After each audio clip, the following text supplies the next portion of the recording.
ഔട്ട്സോഴ്സിങ്ങിന് ഏറ്റവും top കൺട്രിയിൽ India വരുന്നുണ്ട്. ഇന്ത്യയും ചൈനയാണ് ഔട്ട്സോഴ്സിങ് ജോബ് എല്ലാവരും പ്രിഫർ ചെയ്യുന്നത്.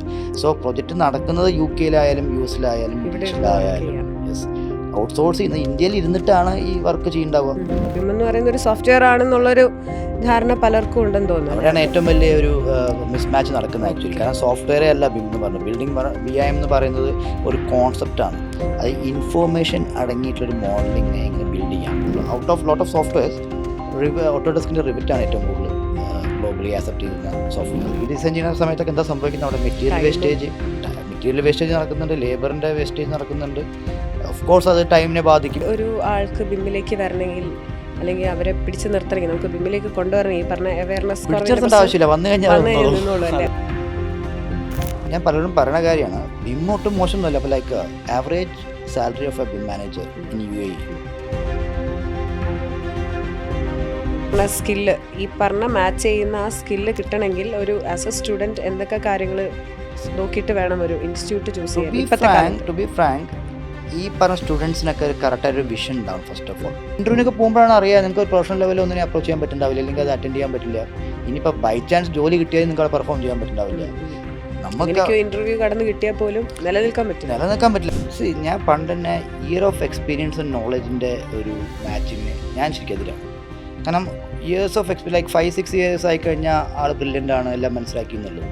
ഇപ്പോൾ ഉള്ള ഈ AI ടൂൾസിനൊക്കെ ഈ പറഞ്ഞ BIM-നെ റീപ്ലേസ് ചെയ്യാൻ പറ്റും. BIM-നെ ശരിക്കും യൂസ് ചെയ്ത് കഴിഞ്ഞാൽ ഈ പറഞ്ഞുള്ള ശരിക്കുള്ള ബെനിഫിറ്റ് കിട്ടും. പക്ഷെ ആ ഒരു പ്രോസസ്സിലേക്ക് ആ മൈൻഡ് സെറ്റ് മാറണം. ഏത് ടൂൾ വന്നാലും ആ പ്രോസസ്സിലേക്ക് എങ്ങനെ നമുക്കിതിൽ ആഡ് ചെയ്യാൻ പറ്റുമെന്ന് മനസ്സിലാക്കി കഴിഞ്ഞാൽ ഈസി ട്രാൻസ്ഫോർമേഷൻ നടക്കും. Welcome to the BIM Talk, the space where the future of construction meets with the real stories from the people who shape it. Today we have a special one, Mr. Ajit V, BIM manager, who has been working in many iconic projects in prominent countries. He has been shaping the digital side of the construction for over 15 years. So welcome you, sir. Welcome to the show. Thank you. First, let's start with the basics of the BIM. Okay. BIM എന്ന് നമ്മൾ പലയിടത്തും കേൾക്കുന്നു അല്ലേ? പലർക്കും ഇതിനെക്കുറിച്ചുള്ള ഒരു awareness കുറവാണെന്നുള്ളത് നമുക്ക് അറിയാം. സോ എന്താണ് BIM എന്നൊരു സ്റ്റാർട്ടർ? BIM എന്ന് ആദ്യമായി കേൾക്കുന്ന ഒരാൾക്ക് സാർ BIM എങ്ങനെയായിരിക്കും സാർ എന്ന് സിമ്പിളായിട്ട് ഒരു ചെറിയൊരു കുട്ടിക്കാണെങ്കിൽ പോലും BIM എങ്ങനെ സിമ്പിളായിട്ട് എക്സ്പ്ലെയിൻ ചെയ്ത് കൊടുക്കാൻ പറ്റും? BIM like building information modelling. സിമ്പിളായിട്ട് പറയുകയാണെങ്കിൽ digital representation of the actual building. ഇപ്പോൾ നമ്മൾ ഡിജിറ്റൽ വേൾഡ് ആണല്ലോ, ഈവൻ കറൻസി ഡിജിറ്റലൈസ് ചെയ്തു, എല്ലാതും ഡിജിറ്റലൈസ് ചെയ്യുന്ന ഒരു യുഗത്തിൽ കൺസ്ട്രക്ഷൻ എന്നുള്ളൊരു ഇൻഡസ്ട്രി ഡിജിറ്റലൈസ് ചെയ്താൽ എങ്ങനെ ഉണ്ടാവും? അപ്പോൾ നമ്മുടെ വിരൽത്തുമ്പിൽ ഡിസൈൻ, കൺസ്ട്രക്ഷൻ, ഓപ്പറേഷൻ, എവറിത്തിങ് നമുക്ക് ചെക്ക് ചെയ്യാനൊക്കെ അത് വളരെ എളുപ്പമാവും. So digital representation of the actual building which is having all the properties എന്ന് പറയുമ്പോൾ ഫിസിക്കൽ ആൻഡ് ഫങ്ഷണൽ പ്രോപ്പർട്ടീസ് ഉണ്ട്. ലൈക്ക് നമ്മളിപ്പോൾ സാധാരണ ഒരു ഷേപ്പ് എക്സ്ട്രൂഡ് ചെയ്ത് ഉണ്ടാക്കുന്ന ഒരു 3D മോഡലിംഗ് അല്ല BIM എന്ന് പറയുന്നത്.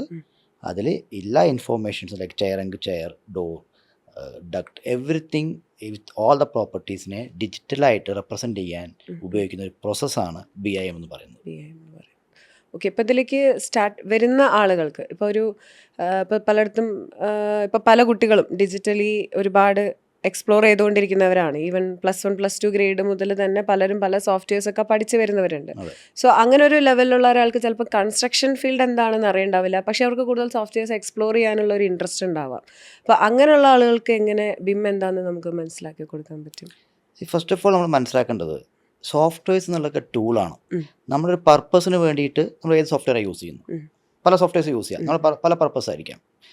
ഫോർ എക്സാമ്പിൾ പറയാൻ, നമ്മൾ വേർഡ് അല്ലെങ്കിൽ എക്സൽ, നമ്മുടെ ആവശ്യത്തിനനുസരിച്ചിട്ടാണ് വേർഡിൽ നമ്മൾ ടൈപ്പ് ചെയ്യുന്നത്. അത് പ്രസൻറ്റേഷൻ ആവാൻ വേണ്ടി, അല്ലെങ്കിൽ ഒരു ലെറ്റർ ടൈപ്പ് ചെയ്യാൻ വേണ്ടിയാവാം. സോ നമ്മുടെ പർപ്പസിനനുസരിച്ചിട്ട് എന്താണ് നമ്മൾ ടൂൾ ഉപയോഗിക്കുന്നത് അല്ലെങ്കിൽ സോഫ്റ്റ്വെയർ ഉപയോഗിക്കുന്നത് പോലെ ഇരിക്കും സോഫ്റ്റ്വെയർ പഠിക്കുക എന്നുള്ളത്. പക്ഷേ the process in the construction industry ആയിട്ട് മെയിൻലി ശരിക്കും ഇതിലേക്ക് വരുമ്പോൾ പ്രൊഫഷണലായിട്ട് മനസ്സിലാക്കേണ്ടത് ആ പ്രോസസ്സാണ്. ആ പ്രോസസ്സ് എന്ന നിലയിലേക്ക് എങ്ങനെ നമ്മുടെ ഈ സോഫ്റ്റ്വെയർസിനെ യൂസ് ചെയ്യാമെന്നുള്ളതാണ് മനസ്സിലാക്കേണ്ടത്. ആക്ച്വലി സോഫ്റ്റ്വെയറിൽ പോയിട്ട് കാര്യമില്ല. കാരണം നമ്മളിപ്പോൾ വേർഡ് പഠിച്ചു, പക്ഷേ അത് യൂസ് ചെയ്യാൻ എവിടെയും അറിയില്ല. ഈവൻ നമുക്കൊരു ലെറ്റർ ടൈപ്പ് ചെയ്യാൻ അല്ലെങ്കിൽ ഒരു ലെറ്റർ ഫോർമാറ്റ് തന്നെ അറിയില്ല എന്നെങ്കിൽ പിന്നെ കാര്യമില്ല. ലീവ് ലെറ്റർ പോലും അറിയാത്ത ആൾക്കാർക്ക് വേർഡ് പഠിച്ചുകൊണ്ട് കാര്യമാവുന്നില്ല. എന്തോ നമ്മൾ സിമ്പിൾ ലാംഗ്വേജ് പറയുകയാണെങ്കിൽ ടൈപ്പ് ചെയ്ത പോലെ ഇരിക്കും. പക്ഷേ നേരെ മറിച്ച് ഒരു ഫോർമാറ്റ് ചെയ്യാൻ അറിയാം, അല്ലെങ്കിൽ അതിൻ്റെ ഒരു കൺസ്ട്രക്ഷൻ, ലൈക്ക് നമുക്കൊരു ഇമെയിൽ അയക്കുകയാണെങ്കിൽ അതിലറിയാലോ, ഇപ്പോൾ പണ്ട് നമ്മൾ പഠിക്കുന്ന പോലെ ലെറ്ററിൽ ടു ആൻഡ് ആ ബോഡി ഉണ്ടാവും, അതിൻ്റെ കൺക്ലൂഷൻ ഉണ്ടാവും. ആ ഒരു ഫോർമാറ്റ് പഠിക്കുകയാണെങ്കിൽ ഇവർക്ക് ഇതൊക്കെ യൂസ് ചെയ്യാം. ഈസി ആയിട്ട്. സോ ആ ഒരു സെൻസിൽ പറയാം. ഇപ്പോൾ കുട്ടികൾക്ക് +1 +2 എന്ന് പറഞ്ഞുകൊണ്ട് പറഞ്ഞതാണ്. അപ്പോൾ ആ ഒരു സെൻസിൽ അറിയുകയാണെങ്കിൽ പ്രോസസ്സ് മനസ്സിലാക്കുക എന്നുള്ളതാണ് BIM എന്ന് വരുന്നത്. അതിന് ടൂൾസ് ഒരുപാടുണ്ട്. ആ ടൂൾസ് എങ്ങനെ യൂസ് ചെയ്യാം. പക്ഷേ the main part is how to know the process actually. അതാണ് മെയിനായിട്ട് നമുക്കവിടെ ആവശ്യം വരിക. Okay okay. അപ്പോൾ ഇതൊരു സോഫ്റ്റ്വെയർ അല്ല, BIM എന്ന് പറയുന്ന ഒരു സോഫ്റ്റ്വെയർ ആണെന്നുള്ളൊരു അതെ, ധാരണ പലർക്കും ഉണ്ടെന്ന് തോന്നുന്നു. അവിടെയാണ് ഏറ്റവും വലിയ ഒരു മിസ്മാച്ച് നടക്കുന്നത് ആക്ച്വലി. കാരണം സോഫ്റ്റ്വെയർ അല്ല BIM എന്ന് പറയുന്നത്. BIM എന്ന് പറയുന്നത് ഒരു കോൺസെപ്റ്റാണ്. അത് ഇൻഫോർമേഷൻ അടങ്ങിയിട്ടുള്ളൊരു മോഡലിങ്ങിനെ എങ്ങനെ ബിൽഡ് ചെയ്യാം. അതിൽ തന്നെ ബിൽഡ് ചെയ്യാന്ന് പറയുമ്പോൾ ബിൽഡിംഗ് എന്ന് പറയുന്ന കൺസ്ട്രക്ഷൻ വെർട്ടിക്കൽ ബിൽഡിങ്സ് കെട്ടിടങ്ങൾ മാത്രമല്ല. ഇപ്പോൾ നമുക്ക് ഹൊറിസോണ്ടൽ പ്രൊജക്ട്സ് ഉണ്ട്, ബ്രിഡ്ജ്, ടണൽ, എയർപോർട്ട്, ഇങ്ങനെയുള്ള ഡാം ഒക്കെ ഉണ്ടല്ലോ. ഇതെല്ലാതും BIM-ൽ വരുന്നതാണ്. പക്ഷേ ബിൽഡിംഗ് ഇൻഫർമേഷൻ മോഡലിംഗ് പറയുമ്പോൾ അവിടെ തെറ്റിദ്ധാരണയുള്ളത് വെറും ഈ വെർട്ടിക്കൽ കെട്ടിടങ്ങൾ മാത്രമാണെന്നുള്ളതും കൂടി ഉണ്ട്. പക്ഷേ ഏറെക്കൂടെ ഏറ്റവും കൂടുതൽ യൂസേജ് ചെയ്യുന്നത് നമ്മൾ കാണുന്നതും അതിലായതുകൊണ്ടായിരിക്കും അങ്ങനെ തോന്നുന്നത്. പ്രത്യേകിച്ച് ഇത് സോഫ്റ്റ്വെയർ അല്ല എന്നുള്ളതാണ് അവിടെ. എന്താ വെച്ചാൽ BIM ബിൽഡിംഗ് ഇൻഫർമേഷൻ മോഡലിംഗ് എന്നാണ്. അപ്പോൾ ആ ബിൽഡിംഗ് എന്ന് പറയുമ്പോൾ സ്വാഭാവികമായിട്ടും തെറ്റിദ്ധരിക്കപ്പെടാൻ സാധ്യതയുണ്ട്. സ്ട്രക്ചറിനെ ഏതൊരു സ്ട്രക്ചറാണെങ്കിലും ബിൽഡ് ചെയ്തെടുക്കുന്നു. അതെ, ബിൽഡിംഗ് സംതിങ് വിത്ത് ഇൻഫർമേഷൻ. അപ്പോൾ ആ റിച്ച് ഡാറ്റ റിച്ച് മോഡലാണ് ഉണ്ടാക്കുന്നത്. ആ ഡാറ്റയും കൊണ്ടുള്ള ഗുണം എന്ന് പറഞ്ഞാൽ പലതാണ് ആക്ച്വലി. നമ്മൾ പ്രതീക്ഷിക്കുന്നതിനെക്കാട്ടിലും അപ്പുറത്തുണ്ട്. കാരണം അത്രയ്ക്കൊന്നും മാർക്കറ്റും സത്യം പറഞ്ഞാൽ ആ ഡാറ്റ യൂസേജിലേക്ക് എത്തിയിട്ടില്ല. പിന്നെ ലൈക്ക് ഒരു സോഫിസ്റ്റിക്കേറ്റഡ് ലെവലിൽ പറയുകയാണെങ്കിൽ ആ ഡാറ്റ വെച്ചിട്ട് തന്നെ ഡാറ്റ ഡ്രിവൺ ഡിസിഷൻ എടുക്കാൻ പറ്റും. ഡാറ്റയെന്ന് നമുക്ക് മനസ്സിലാക്കാതെ എങ്ങനെയൊക്കെ യൂസ് ചെയ്യാം. ഈവൻ നമുക്കിപ്പോൾ കാർബൺ എമിഷൻ, അതൊക്കെ ഫെസിലിറ്റി മാനേജ്മെൻറ്റ് ചെയ്യേണ്ട കാര്യങ്ങളാണ്. ലൈക്ക് സസ്റ്റൈനബിലിറ്റി, ഒരു ബിൽഡിങ്ങിൻ്റെ മെറ്റീരിയൽ വെച്ചിട്ട് എങ്ങനെ ഇവിടെ സോഴ്സ് ലൈക്ക് ഇതിൻ്റെ കാർബൺ എമിഷൻ കുറയ്ക്കാം, ഇല്ലെങ്കിൽ ഇലക്ട്രിസിറ്റിയുടെ യൂസേജ് എങ്ങനെ കുറയ്ക്കാം എന്നൊക്കെ ലെവലിലേക്ക് എത്താം BIM. പക്ഷേ ഇപ്പോൾ BIM യൂസ് ചെയ്യുന്നത് കൺസ്ട്രക്ഷൻ സൈഡിൽ കോർഡിനേഷൻ, അതായത് ക്ലാഷ് ഫ്രീ ആക്കിയുള്ള ഒരു മോഡൽ ക്രിയേറ്റ് ചെയ്യാനാണ് ഇപ്പോൾ സ്വതവേ മാർക്കറ്റിൽ BIM-ൻ്റെ ഏറ്റവും കൂടുതൽ യൂസേജ്. ക്ലാഷ് ഫ്രീ എന്ന് പറയുമ്പോൾ നമ്മൾ പണ്ട് കൺസ്ട്രക്ഷൻ ചെയ്യുന്ന സമയത്ത് എന്തെങ്കിലും ഇഷ്യൂസ് ഉണ്ടെങ്കിൽ, ഫോർ എക്സാമ്പിൾ ഇപ്പോൾ ഒരു ഡക്റ്റോ പൈപ്പോ പാസ് ചെയ്യുമ്പോൾ സ്പേസ് പോരാ, അത് നമ്മുടെ സീലിങ്ങിന് ഇടിക്കുന്നു അല്ലെങ്കിൽ ബീമിനെ ഇടിക്കുന്നു. ഇത് എപ്പോഴാണ് മനസ്സിലാക്കുക? സൈറ്റിൽ എക്സിക്യൂട്ടീവുകളാണ് മനസ്സിലാക്കുക. കാരണം വെച്ച് കഴിഞ്ഞാൽ 2D ഡ്രോയിങ്സിന് അത് വ്യക്തമായിരുന്നില്ല. 2D ഡ്രോയിങ്സ് എന്ന് പറയുന്നത് വെറും ലൈൻ ബേസ്ഡ് ഒരു ലേഔട്ട് ഉണ്ടാക്കുക എന്നുള്ളതാണ്, ജോമെട്രി ബേസ്ഡ് ആണ്. അപ്പോൾ അവിടെ നമുക്കത് അറിയാത്തതുകൊണ്ട് സൈറ്റിലായിരിക്കും ഈ ഇഷ്യൂ വിസിബിൾ ആവുക. സോ ആ ടൈമിൽ എന്താ സംഭവിക്കുക? എങ്ങനെ ഇതിനെ റെക്ടിഫൈ ചെയ്യാൻ പറ്റുമെന്നൊക്കെ ചിന്തിക്കാൻ ഒന്നാമത് ഡിസൈൻ എഞ്ചിനീയേഴ്സിൻ്റെ അടുത്ത് ഈ ഇൻഫർമേഷൻ പോകണം. അവർ വീണ്ടും ഈ ഡിസൈൻ ചേഞ്ച് ചെയ്യാൻ മതി, റീഡിസൈൻ ചെയ്യുന്ന സമയത്തൊക്കെ എന്താ സംഭവിക്കുന്നത്? അവിടെ മെറ്റീരിയൽ വേസ്റ്റേജ് നടക്കുന്നുണ്ട്, ലേബറിൻ്റെ വേസ്റ്റേജ് നടക്കുന്നുണ്ട്. ഓഫ് കോഴ്സ് അത് ടൈമിനെ ബാധിക്കും, എന്തായാലും കോസ്റ്റിനെ ബാധിക്കും. സോ ലൈക്ക് അതുകൊണ്ടൊക്കെയാണ് ഈ പല കൺട്രീസും BIM മാൻഡേറ്ററി ആക്കാൻ കാരണം. ലൈക്ക് UAE ഗവൺമെൻറ് ഒക്കെ 2015 തന്നെ പറഞ്ഞിട്ടുള്ള കാര്യമാണ് BIM ആണ് കൺസ്ട്രക്ഷൻ ചെയ്യണം, മാൻഡേറ്ററി ആണെന്ന് പറഞ്ഞു കഴിഞ്ഞു. കാരണം അവർക്ക് വ്യക്തമായിട്ട് മനസ്സിലായി കഴിഞ്ഞു ഇതിൻ്റെ ഒരു ഇൻഫ്ലുവൻസ് എന്താണ് പ്രൊജക്റ്റിൽ എന്നുള്ളത്. അപ്പോൾ ഇതിൻ്റെ ഒരു ബഡ്ജറ്റ് ഫ്രണ്ട്ലി ആണ്. ഇനീഷ്യൽ കോസ്റ്റ് ഉണ്ടാവുമായിരിക്കാം, പക്ഷേ ലോങ് റണ്ണിൽ നോക്കുമ്പോൾ വെരി ബെനിഫിഷ്യലാണ്. ക്ലാഷ് ഡിറ്റക്ഷൻ എന്ന് പറയുന്നത് ഈ BIM ചെയ്യുമ്പോൾ ഇതൊക്കെ ഡിറ്റക്ട് ചെയ്യാൻ അതിന് പറ്റും.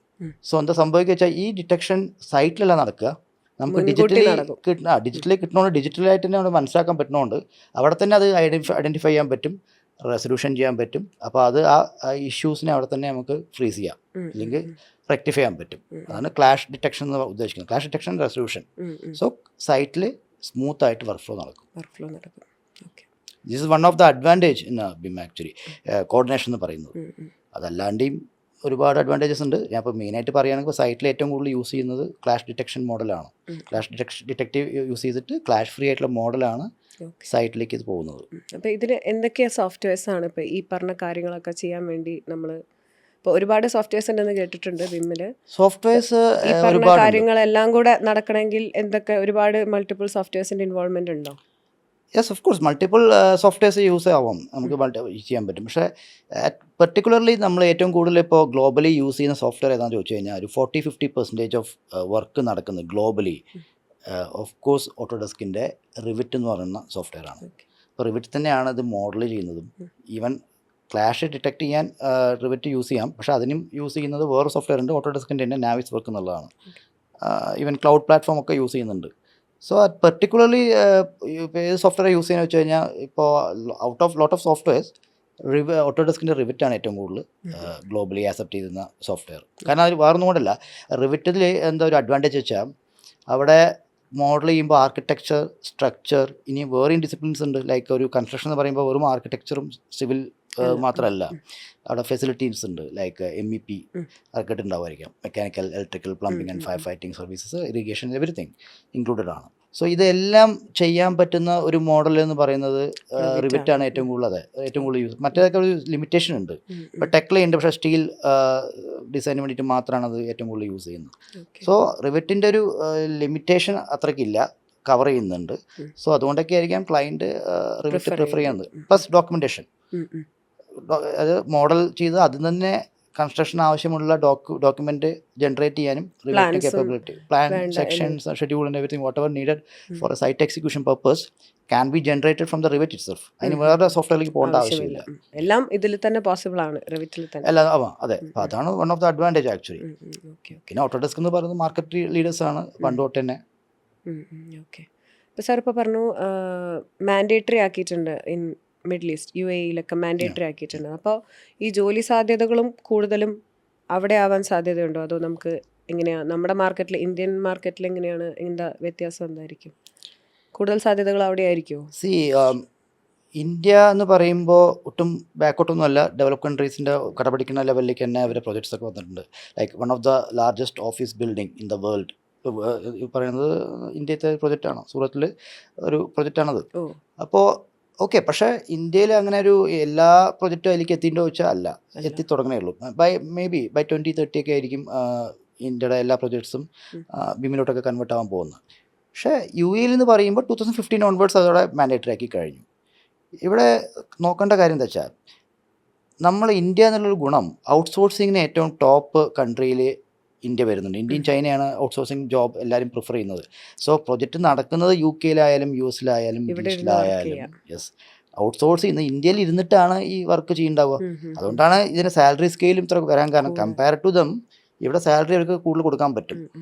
അപ്പോൾ അതാണ് ബിമ്മിന് ഒരു അഡ്വാൻറ്റേജും. സോ ഇവിടെ പ്രൊജക്റ്റിന് ഒരു കുറവുമില്ല. ചെയ്യുന്ന പ്രൊജക്റ്റ് ഇന്ത്യയിൽ ഇരുന്നിട്ട് അവിടുത്തെ പ്രൊജക്റ്റ് ചെയ്യാം. ഫോർ എക്സാമ്പിൾ നമ്മളിപ്പോൾ വേൾഡ് കപ്പ് നടന്ന, ഖത്തറിൽ വേൾഡ് കപ്പ് നടന്നു, ഇപ്പോൾ ലുസൈൽ പ്ലാസ, ഇതൊക്കെ ഡിസൈൻ ചെയ്യുന്നതും ബിമ്മിൽ കൺസ്ട്രക്ഷൻ ചെയ്യുന്നതൊക്കെ നമ്മുടെ ഇവിടെ തന്നെ ഇന്ത്യയിൽ തന്നെയായിരുന്നു. ഔട്ട്സോഴ്സ് ചെയ്തുകൊണ്ട് അപ്പോൾ ഡിസൈൻ കിട്ടും നമുക്ക് ഇവിടുന്ന് ബിമ്മ ചെയ്യാം. അപ്പോൾ ഇന്ത്യയാണ് അവർ പ്രിഫർ ചെയ്യുന്ന ഒരു ലേബർഷിപ്പ്. കാരണം അവർക്ക് ട്രസ്റ്റ് വർത്തിയും എഫിഷ്യൻസിയും compare to them cost effective ആണ് ഇന്ത്യയിൽ നിന്ന് കിട്ടുന്ന ജോബ്. സോ ഇന്ത്യയിൽ ഇഷ്ടംപോലെ ജോബ് ഉള്ളത് അതുകൊണ്ടാണ്. ഓക്കെ.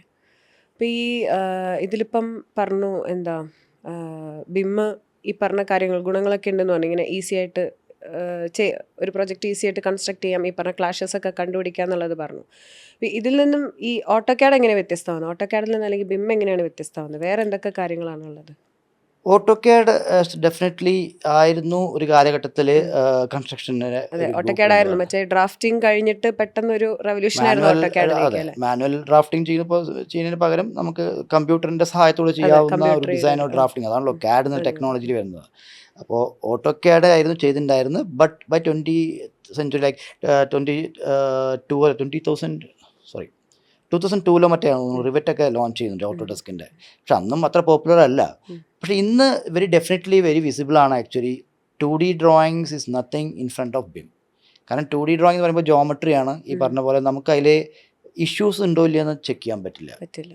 അപ്പോൾ അതിൽ കൺസ്ട്രക്ട് ചെയ്യുന്ന ഡ്രോയിങ്സ് സൈറ്റിൽ എക്സിക്യൂട്ട് ചെയ്യുമ്പോഴായിരിക്കും അതിൻ്റെ റിയൽ പിക്ചർ കിട്ടുക. അപ്പോഴേക്കും വൈകും. ഈ പറഞ്ഞ ഞാൻ ആദ്യം പറഞ്ഞ പോലെ കണ്ടീഷൻസ് വരും. സോ ഇതിന് ഏറ്റവും പോസിബിൾ ആയിട്ടുള്ളൊരു ഐഡിയ എന്താ വെച്ച് കഴിഞ്ഞാൽ, ഇത് ഇൻഫോർമേറ്റീവ് ആവണം. ഇൻഫോർമേറ്റ് റിച്ച് മോഡൽ ഉണ്ടാക്കുകയാണെങ്കിൽ ബെനിഫിഷ്യൽ ആയിരുന്നു. സോ അതാണ് ഇതിൻ്റെ കോൺസെപ്റ്റ് ബിം എന്ന് പറയുന്നത്. അപ്പോൾ ഓട്ടോക്യാഡ് എന്ന് പറയുന്നത് ഒരു സ്റ്റേഷനറി അല്ലെങ്കിൽ ഒരു പിക്ചർ ടൈപ്പ് സാധനമാണ്. റിയൽ വേൾഡ് ആയിട്ട് ബന്ധം വരുന്നില്ല. ഇത് അങ്ങ് റിയൽ വേൾഡ് ആയിട്ടുള്ള ബന്ധമുള്ള ഒരു ഇൻഫോർമേറ്റീവ് മോഡലിംഗ് ആണ് BIM-ൽ ഉണ്ടാക്കുന്നത്. സോ നല്ല ഒരു വ്യത്യാസം ഉണ്ടല്ലോ ഇത് രണ്ടും കൂടിയിട്ട്. മാത്രമല്ല ഈ ബിമ്മിൽ ഉണ്ടാക്കുന്ന മോഡൽ നിന്നിട്ട് തന്നെയാണ് PDF like or 2D drawings ഉണ്ടാക്കുന്നത്, 2D ഡ്രോയിങ്സ് ജനറേറ്റ് ചെയ്യുന്നത്. അപ്പോൾ സൈറ്റിൽ ചിലപ്പോൾ അൾട്ടിമേറ്റ്ലി അവർക്ക് ആവശ്യം ഇൻഫോർമേഷനോ ആണ്. ഇൻഫോർമേഷൻ എന്ന് പറയുമ്പോൾ ഫ്ലോർ പ്ലാനോ, സെക്ഷൻസോ, എലിവേഷൻസ്, ഷെഡ്യൂളിൻ്റെ എവരിത്തിങ്. സോ അത് ബിമ്മൊന്നും ജനറേറ്റ് ചെയ്യുന്നുണ്ട്. അതിന് ഓട്ടോക്യാഡ് വീണ്ടും ആശ്രയിക്കേണ്ട ആവശ്യം വരുന്നില്ല. പക്ഷേ പലർക്കും ഇപ്പോൾ ഓട്ടോക്യാഡ് യൂസ്ഡ് അല്ല, ഐ മീൻ ബിം യൂസ്ഡ് അല്ലാത്ത അല്ലെങ്കിൽ റെവിറ്റ് യൂസ്ഡ് അല്ലാത്ത പല ആളുകളും ഉണ്ടല്ലോ ഇപ്പോൾ കൺസ്ട്രക്ഷൻ സൈറ്റിൽ വർക്ക് ചെയ്യുന്നവർ. അപ്പോൾ അവർക്ക് നമ്മളിപ്പോൾ ഇങ്ങനെ ഒരു സാധനം ഇൻട്രൊഡ്യൂസ് ചെയ്യുന്ന സമയത്ത് അവർക്ക് റെവിറ്റിലുള്ള സാധനങ്ങൾ ഫയൽസ് ചിലപ്പോൾ റീഡ് ചെയ്യാൻ പറ്റിയെന്ന് വരില്ലല്ലോ. അവർ ചിലപ്പോൾ ഓട്ടോക്യാഡ് തന്നെ ആയിരിക്കില്ലേ ഡിമാൻഡ് ചെയ്യുന്നത്. അപ്പോൾ നമ്മൾ റെവിറ്റിൽ മോഡൽ ചെയ്തെടുത്ത ഒരു സാധനം അല്ലെങ്കിൽ ബിം യൂസ് ചെയ്ത് മോഡൽ ചെയ്തെടുത്തൊരു സാധനം അവർക്ക് എങ്ങനെയായിരിക്കും നമുക്ക് കൊടുക്കാൻ പറ്റുക യൂസ്ഫുൾ ആയിട്ട്? ഇതിൽ ഇപ്പോൾ നമ്മൾ റിവിറ്റ് എന്ന് പറയുമ്പോൾ റിവിറ്റ് എന്നുള്ള ഡയറക്റ്റായിട്ട് നമുക്ക് DWG ഫോർമാറ്റിലേക്ക് എക്സ്പോർട്ട് ചെയ്യാൻ പറ്റും. So they can read the data. CAD ഫോർമാറ്റിലേക്ക് എക്സ്പോർട്ട് ചെയ്യാം, ഈവൻ PDF ആയിട്ടും എക്സ്പോർട്ട് ചെയ്യാൻ പറ്റും. സോ അവർക്ക് വേണ്ടത് പ്രിന്റ് ഫോർമാറ്റിലാണെങ്കിൽ സാധനം ഉണ്ട്. ഈവൻ ഓട്ടോക്യാഡിൽ അവർക്ക് എന്തെങ്കിലും ഓട്ടോക്യാഡിലേക്ക് എക്സ്പോർട്ട് ആണ്. സോ അത് പോസിബിലിറ്റി ഉണ്ട്. മാത്രമല്ല ബിമ്മിൻ്റെ ഒരു സ്പെഷ്യാലിറ്റി ഓപ്പൺ ബിം എന്ന് പറയും. IFC format, industrial foundation class. അതായത് ഏത് സോഫ്റ്റ്വെയറിൽ വർക്ക് ചെയ്യുകയാണെങ്കിലും ഈ ഒരു കോമൺ പ്ലാറ്റ്ഫോം അവിടെ നിർബന്ധമാണ്. അതാണ് ഓപ്പൺ ബീം എന്ന് പറയാൻ കാരണം. അപ്പോൾ ഫോർമാറ്റ് സെയിം ആണ്. ഈവൻ ഇപ്പോൾ റിവെറ്റിൽ നിന്നാണെങ്കിൽ RVT ഫോർമാറ്റ് എന്ന് പറയാം എക്സ്പോർട്ട് ചെയ്യുന്നത്. അതുപോലെ പല ഫോർമാറ്റിൽ നിന്നാണ് പല സോഫ്റ്റ്വെയർസ് യൂസ് ചെയ്യുന്നുണ്ടാവുക. പക്ഷേ അൾട്ടിമേറ്റ്ലി അവിടെ ഒരു കോമൺ ഫോർമാറ്റ് ഉള്ളത് IFC. അതെല്ലാറ്റിലും നിർബന്ധമാണ്. അതിൻ്റെ അർത്ഥം you do BIM in any software but you have a open BIM platform where you can import all the datas inside to one single piece of truth. അപ്പോൾ അവിടെ നിന്ന് നിങ്ങൾക്ക് എല്ലാ ഇൻഫർമേഷൻസും കിട്ടും. അതിനെ കൊളാബറേഷൻ എന്നൊക്കെ പറയാം. മൾട്ടിപ്പിൾ ഡിസിപ്ലിൻ വർക്ക് ചെയ്യാൻ പറ്റുന്ന ഒരു പ്ലാറ്റ്ഫോമാണ് ബിം എന്ന് പറയുന്നത്. സോ അവിടേക്കൊക്കെ എത്തിക്കഴിഞ്ഞു. നിങ്ങൾ നിങ്ങളിപ്പോൾ ഫോർ എക്സാമ്പിൾ റെൻഡറിങ്ങിന് വേണ്ടി വേറെ സോഫ്റ്റ്വെയർ ഉപയോഗിക്കാം, മോഡലിങ്ങിന് വേണ്ടി വേറെ സോഫ്റ്റ്വെയർ ഉപയോഗിക്കാം. ഇപ്പോൾ ലാൻഡ്സ്കേപ്പിന് വേണ്ടിയിട്ട് സിവിൽ 3D യൂസ് ചെയ്തുകൊണ്ടിരിക്കും, ഇല്ലെങ്കിൽ ഡിസൈൻ സ്ട്രക്ചറിലാണെങ്കിൽ ടെക്ലൈൽ യൂസ് ചെയ്തുകൊണ്ടിരിക്കും. സോഫ്റ്റ്വെയർസ് മൾട്ടിപ്പിൾ ആയിരിക്കാം. പക്ഷേ ഇതിനൊക്കെ കോമൺ ആയിട്ട് തുറക്കാനും അല്ലെങ്കിൽ യൂസ് ചെയ്യാനൊക്കെ ഒരു ഓപ്പൺ ബീം എന്നുള്ള ഒരു പ്ലാറ്റ്ഫോം ഉണ്ട്. പക്ഷേ ഈ പറഞ്ഞ CAD-ലാണ് ഇപ്പോഴും ഇൻഡസ്ട്രി ഉണ്ടെങ്കിൽ CAD-ലേക്കും എക്സ്പോർട്ട് ഇത് ഏറെക്കുറെ മാറിക്കൊണ്ടിരിക്കുകയാണ്. ഇനി ഒരു മേ ബി 4-5 years ഒക്കെ ആകുമ്പോഴേക്കും ആ ഒരു format completely BHIM take over ചെയ്യും. കോൺസെപ്റ്റിലേക്ക് എത്തുമായിരിക്കും. ഓക്കെ. അപ്പോൾ ഇതിലേക്ക് ബിമ്മിലേക്ക് ഇപ്പോൾ സാറിൻ്റെ ഒരു ഇതിലെ എക്സ്പീരിയൻസ് എങ്ങനെയായിരുന്നു? സാറിൻ്റെ സ്റ്റാർട്ടിങ് എങ്ങനെയായിരുന്നു? ബിമ്മിലേക്കുള്ള ഒരു എൻട്രി എങ്ങനെയായിരുന്നു? എങ്ങനെയാണ് ഈ ഒരു പ്രൊഫഷനിലേക്ക് ഇത് ചൂസ് ചെയ്യാന്നുള്ളൊരു ഐഡിയ? കാരണം ഇപ്പോൾ ഉള്ളവർക്ക് ഒരുപാട് നമ്മൾ പലയിടത്തും കേട്ടിട്ടുണ്ട് വർക്ക്ഷോപ്സും കാര്യങ്ങളൊക്കെ. ഇതൊക്കെ കേട്ടിട്ട് പോലും സ്റ്റിൽ ഇതിൻ്റെ ഒരു ഡെപ്ത് കിട്ടാതെ ഇതിൽ നിന്ന് മാറിപ്പോകുന്ന ജനറേഷൻ ഉണ്ട്. അപ്പം ഇത്രയും വർഷം, ഇപ്പോൾ 15 years എന്ന് പറയുമ്പോൾ 15 years ബാക്ക് ആ ടൈമിൽ സാറിന് ഇതിനെപ്പറ്റിയുള്ള ഒരു അവയർനെസ് എങ്ങനെ കിട്ടി? ആരായിരുന്നു ഗൈഡ് ചെയ്യാനുണ്ടായിരുന്നത്? ഫോർച്ചുനേറ്റ് ആണ് ഗൈഡ് ചെയ്യുക പറഞ്ഞു കഴിഞ്ഞാൽ. അന്ന് ഞാൻ 2006 ഓൺവേർഡ്സ് കൺസ്ട്രക്ഷൻ ഇൻഡസ്ട്രിയിലേക്ക് എൻട്രി ചെയ്ത ആളാണ്. 2011 ഞാൻ ഇൻ്റർനാഷണൽ എയർപോർട്ടിൻ്റെ സലാല ഇൻ്റർനാഷണൽ എയർപോർട്ട് ഒമാനിലാണ് വർക്ക് ചെയ്യുന്നുണ്ടായിരുന്നു. അതിൻ്റെ CAD ഡിപ്പാർട്ട്മെൻറ്റിൻ്റെ ഇൻചാർജ് ആയിരുന്നു. സോ ആ ടൈമിൽ എയർപോർട്ടായിരുന്നു പ്രൊജക്റ്റ്. ഒരു ഐക്കോണിക് പ്രൊജക്റ്റാണ് മിനിസ്ട്രി ലെവലിൽ എയർപോർട്ട് എന്ന് പറയുമ്പോൾ. സോ അവിടെ ഏറ്റവും അഡ്വാൻസ് ആയിട്ടുള്ള ടെക്നോളജി യൂസ് ചെയ്യണം, സോഫിസ്റ്റിക്കേറ്റഡ് ആയിട്ടുള്ള അഡ്വാൻസ് ടെക്നോളജി യൂസ് ചെയ്യണം എന്ന് മിനിസ്ട്രി ലെവലിൽ നിന്ന് കിട്ടിയിട്ടുള്ള ഒരു ഇൻസ്ട്രക്ഷൻ. അവർ ഡിമാൻഡ്. കാരണം എയർപോർട്ട് എന്ന് പറഞ്ഞൊരു ഐക്കോണിക് ആണല്ലോ, അവർക്ക് ടൂറിസത്തിനൊക്കെ ഇത് വളരെ ഇമ്പോർട്ടൻ്റ് ആയിട്ടുള്ള ഫാക്ടറാണ്. സോ അവിടെ മേ ബി 2000 മുകളിലോട്ട് ഡ്രോയിങ്സ് ഉണ്ട് അവിടെ. സോ അന്ന് ഇതിൻ്റെ UK US ഒക്കെ ആയിരുന്നു ഇതിൻ്റെ അഡ്മിൻ ഡിസൈൻ ചെയ്തിരുന്ന ആൾക്കാർ. സോ അവിടുന്ന് ബിമ്മിലായിരുന്നു ഇത് എക്സിക്യൂട്ട് ചെയ്തിട്ടുണ്ടായിരുന്നു. അവിടെ നിന്നാണ് എനിക്ക് എക്സ്പോഷർ കിട്ടുന്നത്. അപ്പോൾ കമ്പനി തന്നെയാണ് എന്നെ ഇതിന് ട്രെയിനിങ്ങിന് വേണ്ടിയിട്ട് അന്ന് അയച്ചിട്ടുണ്ടായിരുന്നു. കാരണം 2011 CAD-ൻ്റെ ഡിപ്പാർട്ട്മെൻറ്റ് ഇൻചാർജായി. പെട്ടെന്ന് എനിക്ക് അതിൻ്റെ ഗ്രോത്ത് കിട്ടിയിട്ടുണ്ടായിരുന്നു. സോ ഇത് മനസ്സിലാക്കാനും പഠിക്കാനും വേണ്ടിയിട്ട് അവർ എന്നെ സപ്പോർട്ട് ചെയ്തു. അവരുടെ ഇതിൽ തന്നെയാണ് ഞാനിത് ആദ്യമായിട്ട് ബിമ്മിലേക്ക് എൻട്രി ചെയ്യുന്നത്. സോ 2011. ക്യൂരിയോസിറ്റിക്ക് വേണ്ടി ചോദിക്കുകയാണ്, അപ്പോൾ ആരാണ് പഠിപ്പിച്ചത്? ഇപ്പോൾ ഒരുപാട് ട്രെയിനിങ് ഇൻസ്റ്റിറ്റ്യൂട്ട്സ് ഉണ്ട്.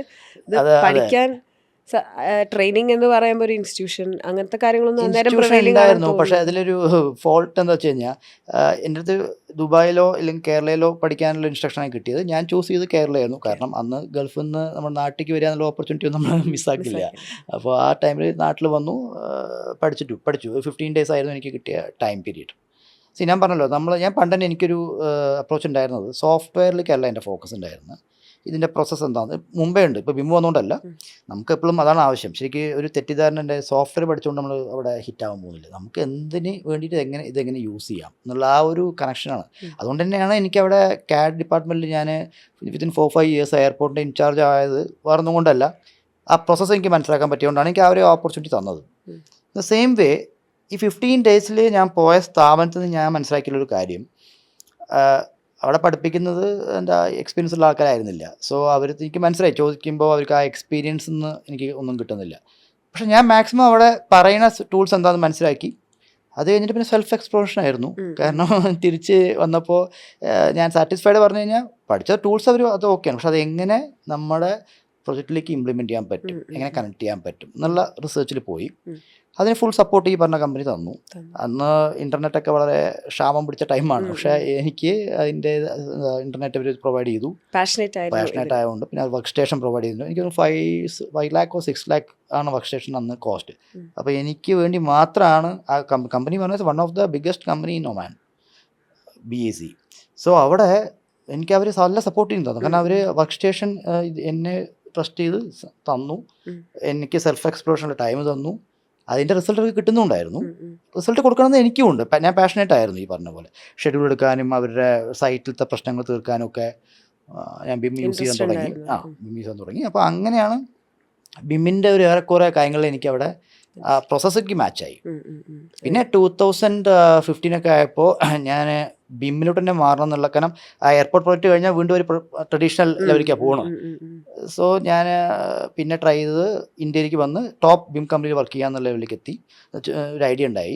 അപ്പോൾ top BIM company in India എന്നുള്ളത് ഞാൻ നോക്കിയപ്പോൾ Pinnacle Infotech solution is one of the top BIM company in India. ഇന്നും top BIM company in India എന്ന് നോക്കിക്കഴിഞ്ഞാൽ കിട്ടുന്ന ഒരു കമ്പനിയാണ്. അവിടെയാണ് പിന്നെ ഞാൻ മാനേജറായിട്ട് വർക്ക് ചെയ്ത് അവിടെ പെർഫോമർ ആയിരുന്നു.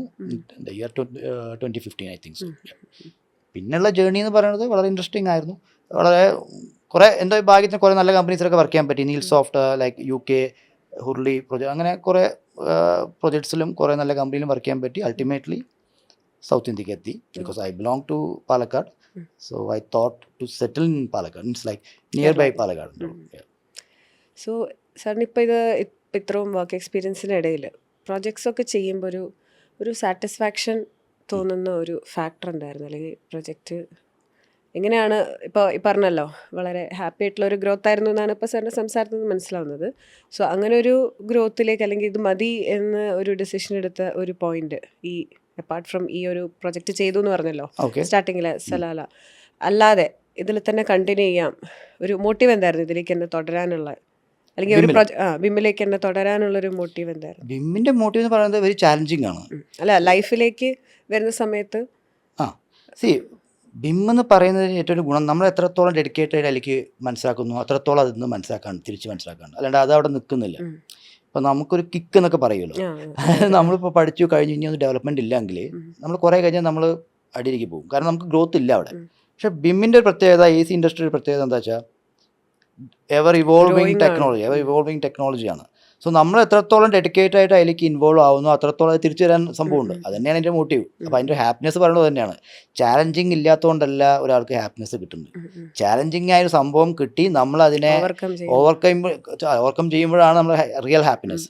സോ അതാണ് ഞാൻ പറഞ്ഞ ഹാപ്പിനെസ്. എൻ്റെ ഗ്രോത്തിൽ ചാലഞ്ചിങ് ഇല്ലാത്തതല്ല എൻ്റെ ഹാപ്പിനെസ്സിൻ്റെ ഒരു ഫാക്ടർ. ചാലഞ്ചിങ് ആണ്, അതിനെ ഓവർകം ചെയ്യാൻ നമുക്ക് പറ്റുന്നു, അതിനെ തിരിച്ച് നമുക്കത് തരുന്നുണ്ട് തിരിച്ച്. സോ നമ്മുടെ ടൈം ആൻഡ് എഫോർട്ട് അത് വളരെ നന്നായിട്ട് യൂസ് ചെയ്യാൻ പറ്റുന്ന ഒരു സബ്ജക്റ്റ് ആൻഡ് മേഖല BIM ആയതുകൊണ്ടാണ് ഞാൻ അതിലേക്ക് ചൂസ് ചെയ്യാനുള്ള കാരണം. ഇതിലുപരി ഒരു ആൾക്ക് BIM-ലേക്ക് വരണമെങ്കിൽ, അല്ലെങ്കിൽ അവരെ പിടിച്ചു നിർത്തണമെങ്കിൽ, നമുക്ക് BIM-ലേക്ക് കൊണ്ടുവരണമെങ്കിൽ ഈ പറഞ്ഞ അവയർനെസ് ആവശ്യമില്ല, വന്നു കഴിഞ്ഞാൽ നിന്നോളൂ അല്ലേ? അതെ, നിൽക്കണമെങ്കിൽ ഈ പറഞ്ഞ കാര്യമായൊരു എന്താ പറയാ ഏർണിങ്സ് നമുക്ക് അതിൽ നിന്ന് കിട്ടണമല്ലോ. അപ്പൊ അതിന്റെ എക്സ്പീരിയൻസ് അതായിരുന്നു ചോദിച്ചത്, ഏത് രീതിയിലാണ്? മനസ്സിലായി.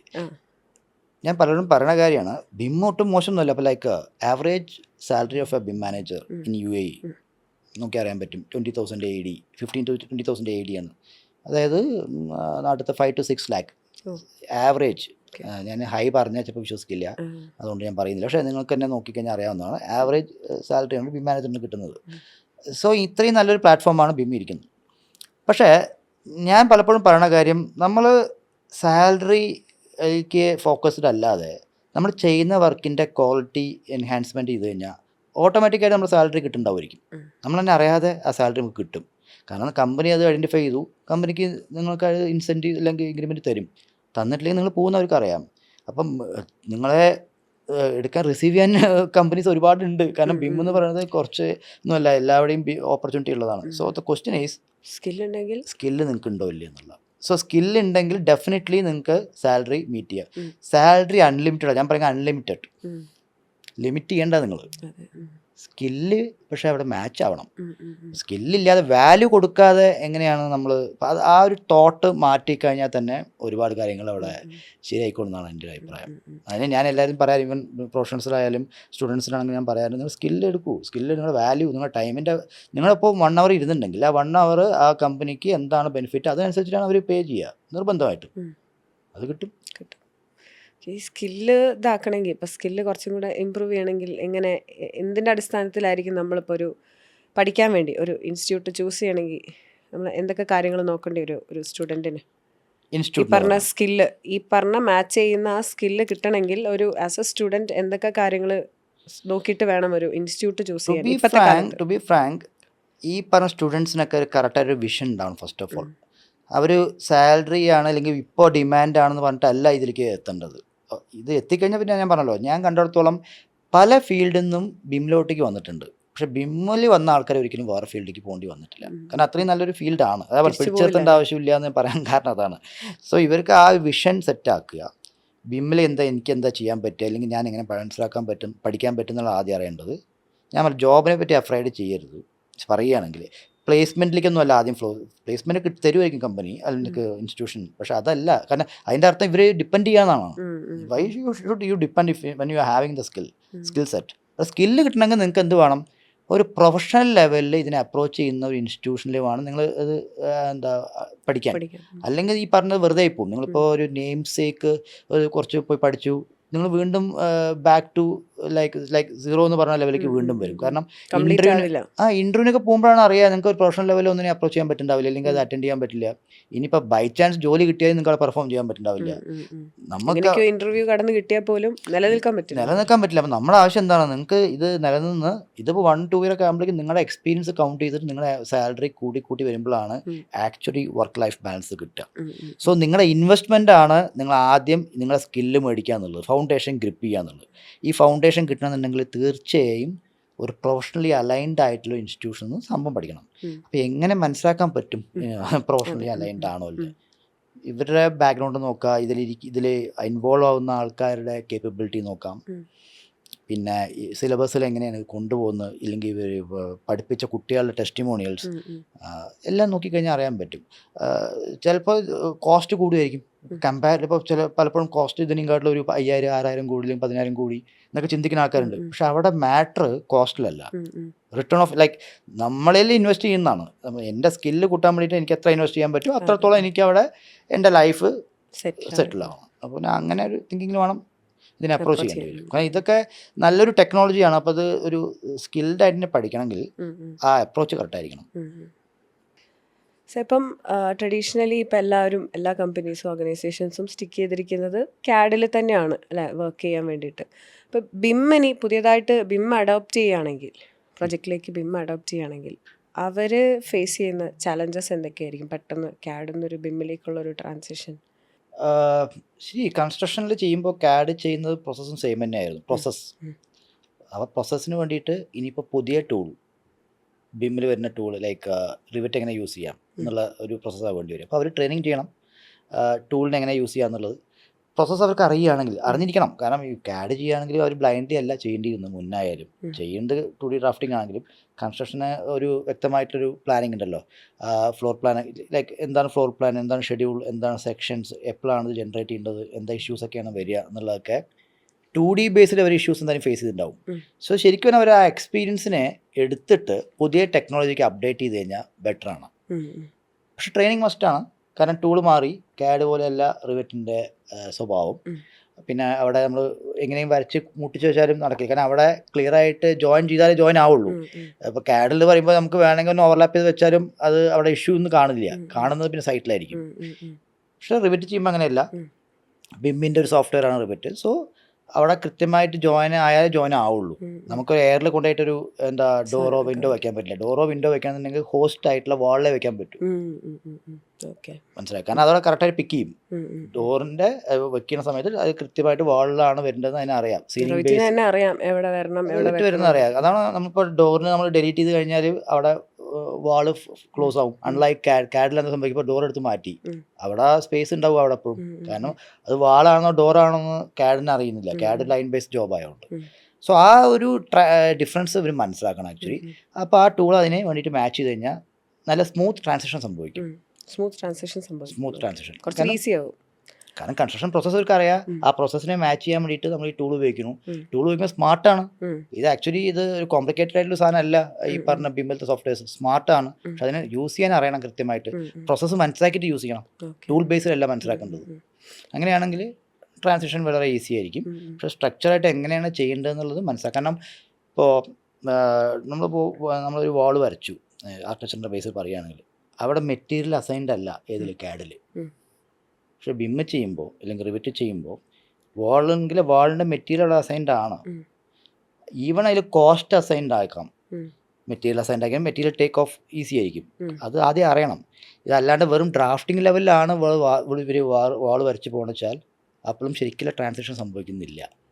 ശരിക്കും ചെയ്യേണ്ടത് ഇതിൻ്റെ കേപ്പബിലിറ്റിയും പോസിബിലിറ്റിയും മനസ്സിലാക്കിയിട്ട് ഈ ടൂൾ ഉപയോഗിക്കണം. അങ്ങനെയാണെങ്കിൽ മാത്രമാണ് ഇവർ വാൾ വരയ്ക്കുന്ന സമയത്ത് മെറ്റീരിയൽ ആഡ് ചെയ്യുള്ളൂ, ആ മെറ്റീരിയൽ ഒരു കോസ്റ്റ് ആഡ് ചെയ്യുള്ളൂ. അത് ഫ്യൂച്ചറിന് ഇവർക്ക് കോസ്റ്റ് എസ്റ്റിമേഷൻ യൂസ് ചെയ്യാം. സോ അത് മനസ്സിലാക്കിയിട്ട് വേണം ഈ ട്രാൻസാക്ഷൻ ചെയ്യേണ്ടത്. ഇപ്പോൾ ഒരു ടീമായിട്ടായിരിക്കുമല്ലോ ചെയ്യുന്നത്. ഇപ്പോൾ സാറ് ഈ ഇപ്പോൾ പല ആളുകൾ പല ഡിസിപ്ലിൻസ് ഹാൻഡിൽ ചെയ്യുന്നവരുണ്ടാവും. ഇവരെല്ലാവരും ഒരു ടീമായിട്ടായിരിക്കുമല്ലോ ചെയ്യുന്നത്. അപ്പോൾ ഇവർ ഒരുമിച്ച് ചെയ്യുമ്പം ഉണ്ടാവാവുന്ന എന്തെങ്കിലും ചാലഞ്ചസ് ഉണ്ടോ? അപ്പോൾ ഈ പറഞ്ഞ ഒരു സിംഗിൾ മോഡൽ ഒരുമിച്ച് ചാലഞ്ചസ് ആയിരുന്നു സത്യം പറഞ്ഞാൽ ബിം അല്ലാത്ത സമയത്ത്. ബിം ഇല്ലാത്ത സമയത്താണ് ഈ ഇഷ്യൂ ഉണ്ടായിരുന്നത്. കാരണം എന്താ, അവിടെ ആൾക്കാരെല്ലാം ഐസൊലേറ്റഡ് ആയിരുന്നു. ഈവൻ ഒരാൾ ഒരു ഫ്ലോർ പ്ലാൻ വരയ്ക്കുമ്പോൾ അടുത്ത ആൾ വേറെ ഫ്ലോർ പ്ലാൻ വരയ്ക്കുന്നത് രണ്ടും കൂടി ബന്ധമില്ല. കാഡിൽ വരയ്ക്കുകയാണെങ്കിൽ ഒന്നും വേണ്ട, സിമ്പിളായിട്ട് പറയാം. ഞാൻ ഉദ്ദേശിച്ചത് വർക്കിലുള്ള കൺസ്ട്രക്ഷനിലുള്ള ചാലഞ്ചസ് അല്ല, അപ്പോൾ വർക്ക് ചെയ്യുമ്പോൾ ഉണ്ടാകുന്ന എന്തെങ്കിലും ചാലഞ്ചസ് ഉണ്ടോ? ഒരുമിച്ചൊരു ഗ്രൂപ്പ് ഓഫ് ആളുകൾ വർക്ക് ചെയ്യുമ്പം അവിടെ ഞാൻ അതിലേക്ക് വരുന്നത് ആക്ച്വലി. സോ ഇവിടെ എന്താ സംഭവിച്ചാൽ ആ കൊളാബറേഷൻ എന്നുള്ള പ്ലാറ്റ്ഫോം കാഡിൽ പോസിബിലിറ്റി ആയിരുന്നില്ല. ബിമ്മിൽ കൊളാബറേഷനുള്ള പ്ലാറ്റ്ഫോം പോസിബിൾ ആണ്. Because single piece of truth ആണ്, എല്ലാവർക്കും വർക്ക് ചെയ്യുക, മൾട്ടിപ്പിൾ ഡിസിപ്ലിൻ ആൾക്കാർക്ക് വർക്ക് ചെയ്യുക. ഇനിയുള്ള ക്വസ്റ്റ്യൻ ഇങ്ങനെ വർക്ക് ചെയ്യുമ്പോഴുള്ള പ്രശ്നം ഉണ്ടോ എന്നുള്ളതാണ്. സോ ഫസ്റ്റ് ഞാൻ പറയുന്നത് കൊളാബറേഷനുള്ള മോഡലിനെ കാഡിൽ ഉണ്ടായിരുന്നില്ല. അപ്പോൾ അവിടുത്തെ ഇഷ്യൂസ് പറഞ്ഞാൽ വർക്കിൽ തന്നെ ഒരു സിങ്ക് ഉണ്ടായിരുന്നില്ല. ഓക്കെ, ഇപ്പോൾ സിങ്ക് ചെയ്യാൻ അല്ലെങ്കിൽ വർക്ക് സെയിം പ്ലാറ്റ്ഫോം വർക്ക് ചെയ്യാനുള്ള ഒരു പ്ലാറ്റ്ഫോം കൊളാബറേഷൻ പോസിബിൾ ആണ് ബിമ്മിൽ. അങ്ങനെയാണെങ്കിൽ ബിമ്മിൽ മൾട്ടിപ്പിൾ ആൾക്കാർക്ക് വർക്ക് ചെയ്യാം. മൾട്ടിപ്പിൾ ആൾക്കാർ പറഞ്ഞു കഴിഞ്ഞാൽ സ്ട്രക്ചറൽ ആൾക്കാരും ആർക്കിടെക്ചർ ആണെങ്കിലും ഈവൻ MEP ഡിസിപ്ലിൻ ആണെങ്കിലും ഒരുമിച്ച് വർക്ക് ചെയ്യാനുള്ള പ്ലാറ്റ്ഫോമാണ്. പക്ഷെ അങ്ങനെ ചെയ്യുമ്പോൾ എന്താണ് ഇഷ്യൂ നേരിടുന്നത്, അതല്ലേ ചോദ്യം വരുന്നത്. അവിടെ ഗ്രൂപ്പിൽ നമുക്ക് സെൻട്രലൈസ്ഡ് ഫയൽ ഉണ്ടാക്കാൻ പറ്റും. മാത്രമല്ല ഇപ്പോൾ കോമൺ ഡാറ്റ എൻവയോൺമെൻ്റ് ഉണ്ട്. അപ്പോൾ ഈ ഡാറ്റ ഷെയറിങ്ങിലൊക്കെ ആണെങ്കിലും വളരെ സെൻട്രലൈസ്ഡ് ആണ്. അപ്പോൾ ഫയൽ വെറുതെ അങ്ങോട്ടും ഇങ്ങോട്ടും അയക്കുന്നതിന് പകരം ഈ ഫയൽ എവിടെയാണ് നിൽക്കുന്നത് എന്നുള്ളതും ആ ഫയലിനെ എങ്ങനെയാണ് അപ്ഡേറ്റ് ചെയ്യേണ്ടതെന്നുള്ളതും ഇതിൻ്റെ മീൻസ് ലേറ്റസ്റ്റ് ഫയൽസ് എവിടെ ആയിരിക്കും എന്നുള്ളതും ഒക്കെ ഒരു കൃത്യമായിട്ടുള്ള പ്രോട്ടോക്കോൾ ഉണ്ട്. അപ്പോൾ ആ പ്രോട്ടോക്കോൾ അനുസരിച്ചിട്ടാണ് ബിം പ്രോസസ്സ് ചെയ്ത് കഴിഞ്ഞാൽ ഈ ഇഷ്യൂസ് കോൺഫ്ലിക്റ്റ് അവിടെ ഒഴിവാകും. മാത്രമല്ല ഇതൊരു സ്ട്രീം ലൈൻ ആയിട്ട് കിട്ടുകയും ചെയ്യും. ആ വർക്ക് ഫ്ലോ വളരെ ബെനിഫിഷ്യൽ ആയിട്ട് കിട്ടും. സോ ഇതൊക്കെ തിങ്ക് ചെയ്തിട്ട് വേണം ഒരു വർക്ക് ടീം പ്രോസസ്സ് ചെയ്യാൻ. അല്ലാണ്ട് വീണ്ടും ഫയൽ എടുത്തു വീണ്ടും ഒരാൾക്ക് അയച്ചു കൊടുക്കുക അങ്ങനെയല്ല ചെയ്യുന്നത്. ഒരു ഡാറ്റ കോമൺ ഡാറ്റ എൻവയോൺമെന്റ് പ്രകാരം ഇവർക്ക് ഫോൾഡർ സ്ട്രക്ചർ ചെയ്യണം. അതനുസരിച്ചിട്ടുള്ള പ്ലാറ്റ്ഫോം. ഇൻ കേസ് ഒരാൾ വർക്കിന്റെ ഇടയിൽ നിർത്തിപ്പോയാലും വരുന്ന ആൾക്ക് ഈസി ആയിട്ട് തന്നെ ഫയൽസിലേക്ക് ആക്സസ് ചെയ്യാൻ. Not depend upon our person, right? Project പറയുന്നത് ഡിപ്പെൻഡ് അപ്പോൺ അവർ പ്രൊജക്ട് ഒരാളല്ല, ഒരു ടീം വർക്കാണ്. അപ്പോൾ ടീം വർക്കിൽ അവിടെ ആ വർക്കൊക്കെ അവിടെ വളരെ ട്രാൻസ്പെറൻ്റ് ആയിട്ടും കൃത്യമായിട്ടുള്ള ഒരു ട്രാൻസാക്ഷൻ നമുക്ക് അതിൻ്റെ ഒരു ഹിസ്റ്ററി കിട്ടുമ്പോൾ വളരെ എളുപ്പമായിട്ട് ട്രാക്ക് ചെയ്യാൻ പറ്റും. ഇപ്പോൾ മെയിനായിട്ടൊരു എന്താ പറയുക advantage RFI, request for information, അതിനൊക്കെ ട്രാക്കിംഗ് പണ്ട് വളരെ ബുദ്ധിമുട്ടായിരുന്നു. ഇപ്പോൾ ബിമ്മിൽ തന്നെ പോസിബിളാണ്. നമുക്കൊരു ഇഷ്യൂവിനെ ചോദിച്ചാൽ ആ ഇഷ്യൂ എത്ര കാലമായിട്ട് അവിടെ നിൽക്കുന്നുണ്ട്, അതിന് ആൻസറബിൾ ആരാ ചെയ്യേണ്ടിയിരുന്ന്, ആൻസർ ചെയ്തിട്ടുണ്ടോ, അത് ഓക്കെ ആണോ, അതിൻ്റെ ഇപ്പോഴത്തെ കണ്ടീഷൻ എന്താണ്, ഇതൊക്കെ ട്രാക്ക് ചെയ്യാൻ BHIM lot of collaboration tools ഉണ്ട് അവിടെ ബിമ്മിൽ. അപ്പോൾ വളരെ പക്ഷേ ഇതൊക്കെ അഡ്വാൻസ് ആയിട്ടാണ്. ഇതിപ്പോൾ ബിമ്മിൽ അത്ര ആൾക്കാർ മാർക്കറ്റിംഗ് യൂസ് ചെയ്യുന്ന വെച്ചാൽ അല്ല, പക്ഷേ ഇതിനുള്ള എല്ലാ ഓപ്ഷൻസും ബിമ്മിലുണ്ട്. ഇത് മുമ്പുണ്ടായ ചാലഞ്ചസ് എല്ലാം സോൾവ് ചെയ്ത് ഇപ്പം അതെ ഗ്രോയിങ് ആണ്. ഞാൻ അതാ അതിനെ പറഞ്ഞു, ബിം എന്ന് പറഞ്ഞ ടൂളിലല്ല ഫോക്കസ് ചെയ്യേണ്ടത്, ഇതിൻ്റെ പ്രോസസ്സിലേക്കാണ്, വർക്ക് ഫ്ലോയിലാണ് ഫോക്കസ് ചെയ്യേണ്ടത്. അങ്ങനെയാണെങ്കിൽ ഈ പറഞ്ഞ കാര്യങ്ങളൊക്കെ ഓൾറെഡി ശരിക്കും ചെയ്യാന്നുള്ള പ്ലാറ്റ്ഫോം നമുക്ക് അവൈലബിൾ ആണ്. കോൺസെപ്റ്റ് പഠിച്ചാൽ കാര്യം കിട്ടിയെന്നുള്ള കമ്പനീസും ആ ലെവലിലേക്ക് ട്രാൻസാക്ഷൻ ചെയ്യണം, കമ്പനീസ് അതിന് ഇൻവെസ്റ്റ് ചെയ്യണം. അതായത് വെറുതെ ഇപ്പോൾ റിവേറ്റ് ടൂൾ പഠിച്ചില്ലെങ്കിൽ ഒരെങ്കിലും ടൂൾ പഠിച്ച് വരുന്ന ആൾക്കാരെ അടുത്ത് മോഡൽ ചെയ്യിപ്പിക്കുക എന്നുള്ളതിലേക്ക് റെസ്ട്രിക്റ്റ് ആവാൻ പാടില്ല. 3D മോഡലിംഗ് എന്നുള്ള കോൺസെപ്റ്റിൽ ഒരിക്കലും ഒതുങ്ങരുത്. അതെ, ഒരിക്കലും ഒതുങ്ങരുത്. അത് കംപ്ലീറ്റ്ലി യൂസ് ചെയ്യുന്നില്ല എന്നുള്ളതാണ് എൻ്റെ അർത്ഥം. കംപ്ലീറ്റ്ലി യൂസ് ചെയ്യില്ല എന്നാണ്. ബിമ്മിനെ ശരിക്കും യൂസ് ചെയ്ത് കഴിഞ്ഞാൽ ഈ പറഞ്ഞുള്ള ശരിക്കുള്ള ബെനിഫിറ്റ് കിട്ടും. പക്ഷെ ആ ഒരു പ്രോസസ്സിലേക്ക് മൈൻഡ് സെറ്റ് മാറണം. എവിടുന്ന് കമ്പനിയും കോർപ്പറേറ്റും ഈ പറഞ്ഞ ക്ലയൻറ്റും ചെയ്യുന്ന മോഡലേഴ്സും ഒക്കെ ആ ഒരു മൈൻഡ് സെറ്റിലേക്ക് മാറിയാലേ ഇതിന് ശരിക്കും അഡ്വാൻറ്റേജ് കിട്ടുള്ളൂ. അപ്പം ശരിക്കും ഈ പഠിക്കുന്നവർ മാത്രം, ഈ വരുന്ന ജനറേഷൻ മാത്രം ഇതിനെപ്പറ്റി മനസ്സിലാക്കിയോണ്ട് കാര്യമില്ല അല്ലേ? ഓൾറെഡി ഇപ്പോൾ ഉള്ള എന്താ പറയുക, മാർക്കറ്റിലുള്ള ആളുകൾ ഈ AC-യിൽ പല ഭാഗങ്ങളായിട്ട് വർക്ക് ചെയ്യുന്നവരും കൂടെ ഇത് അറിഞ്ഞാൽ മാത്രമേ. അതെ, പക്ഷെ ഇതിന് ഇങ്ങനെ ഒരു അവയർനെസ് കൊടുക്കുകയാണെങ്കിൽ അവർക്കും കൂടെ അറിയണം. ഈ പറഞ്ഞ ക്ലയൻസിനും കോൺട്രാക്ടേഴ്സിനും ഒക്കെ ഈ ഒരു അവയർനെസ് ആവശ്യമാണ്.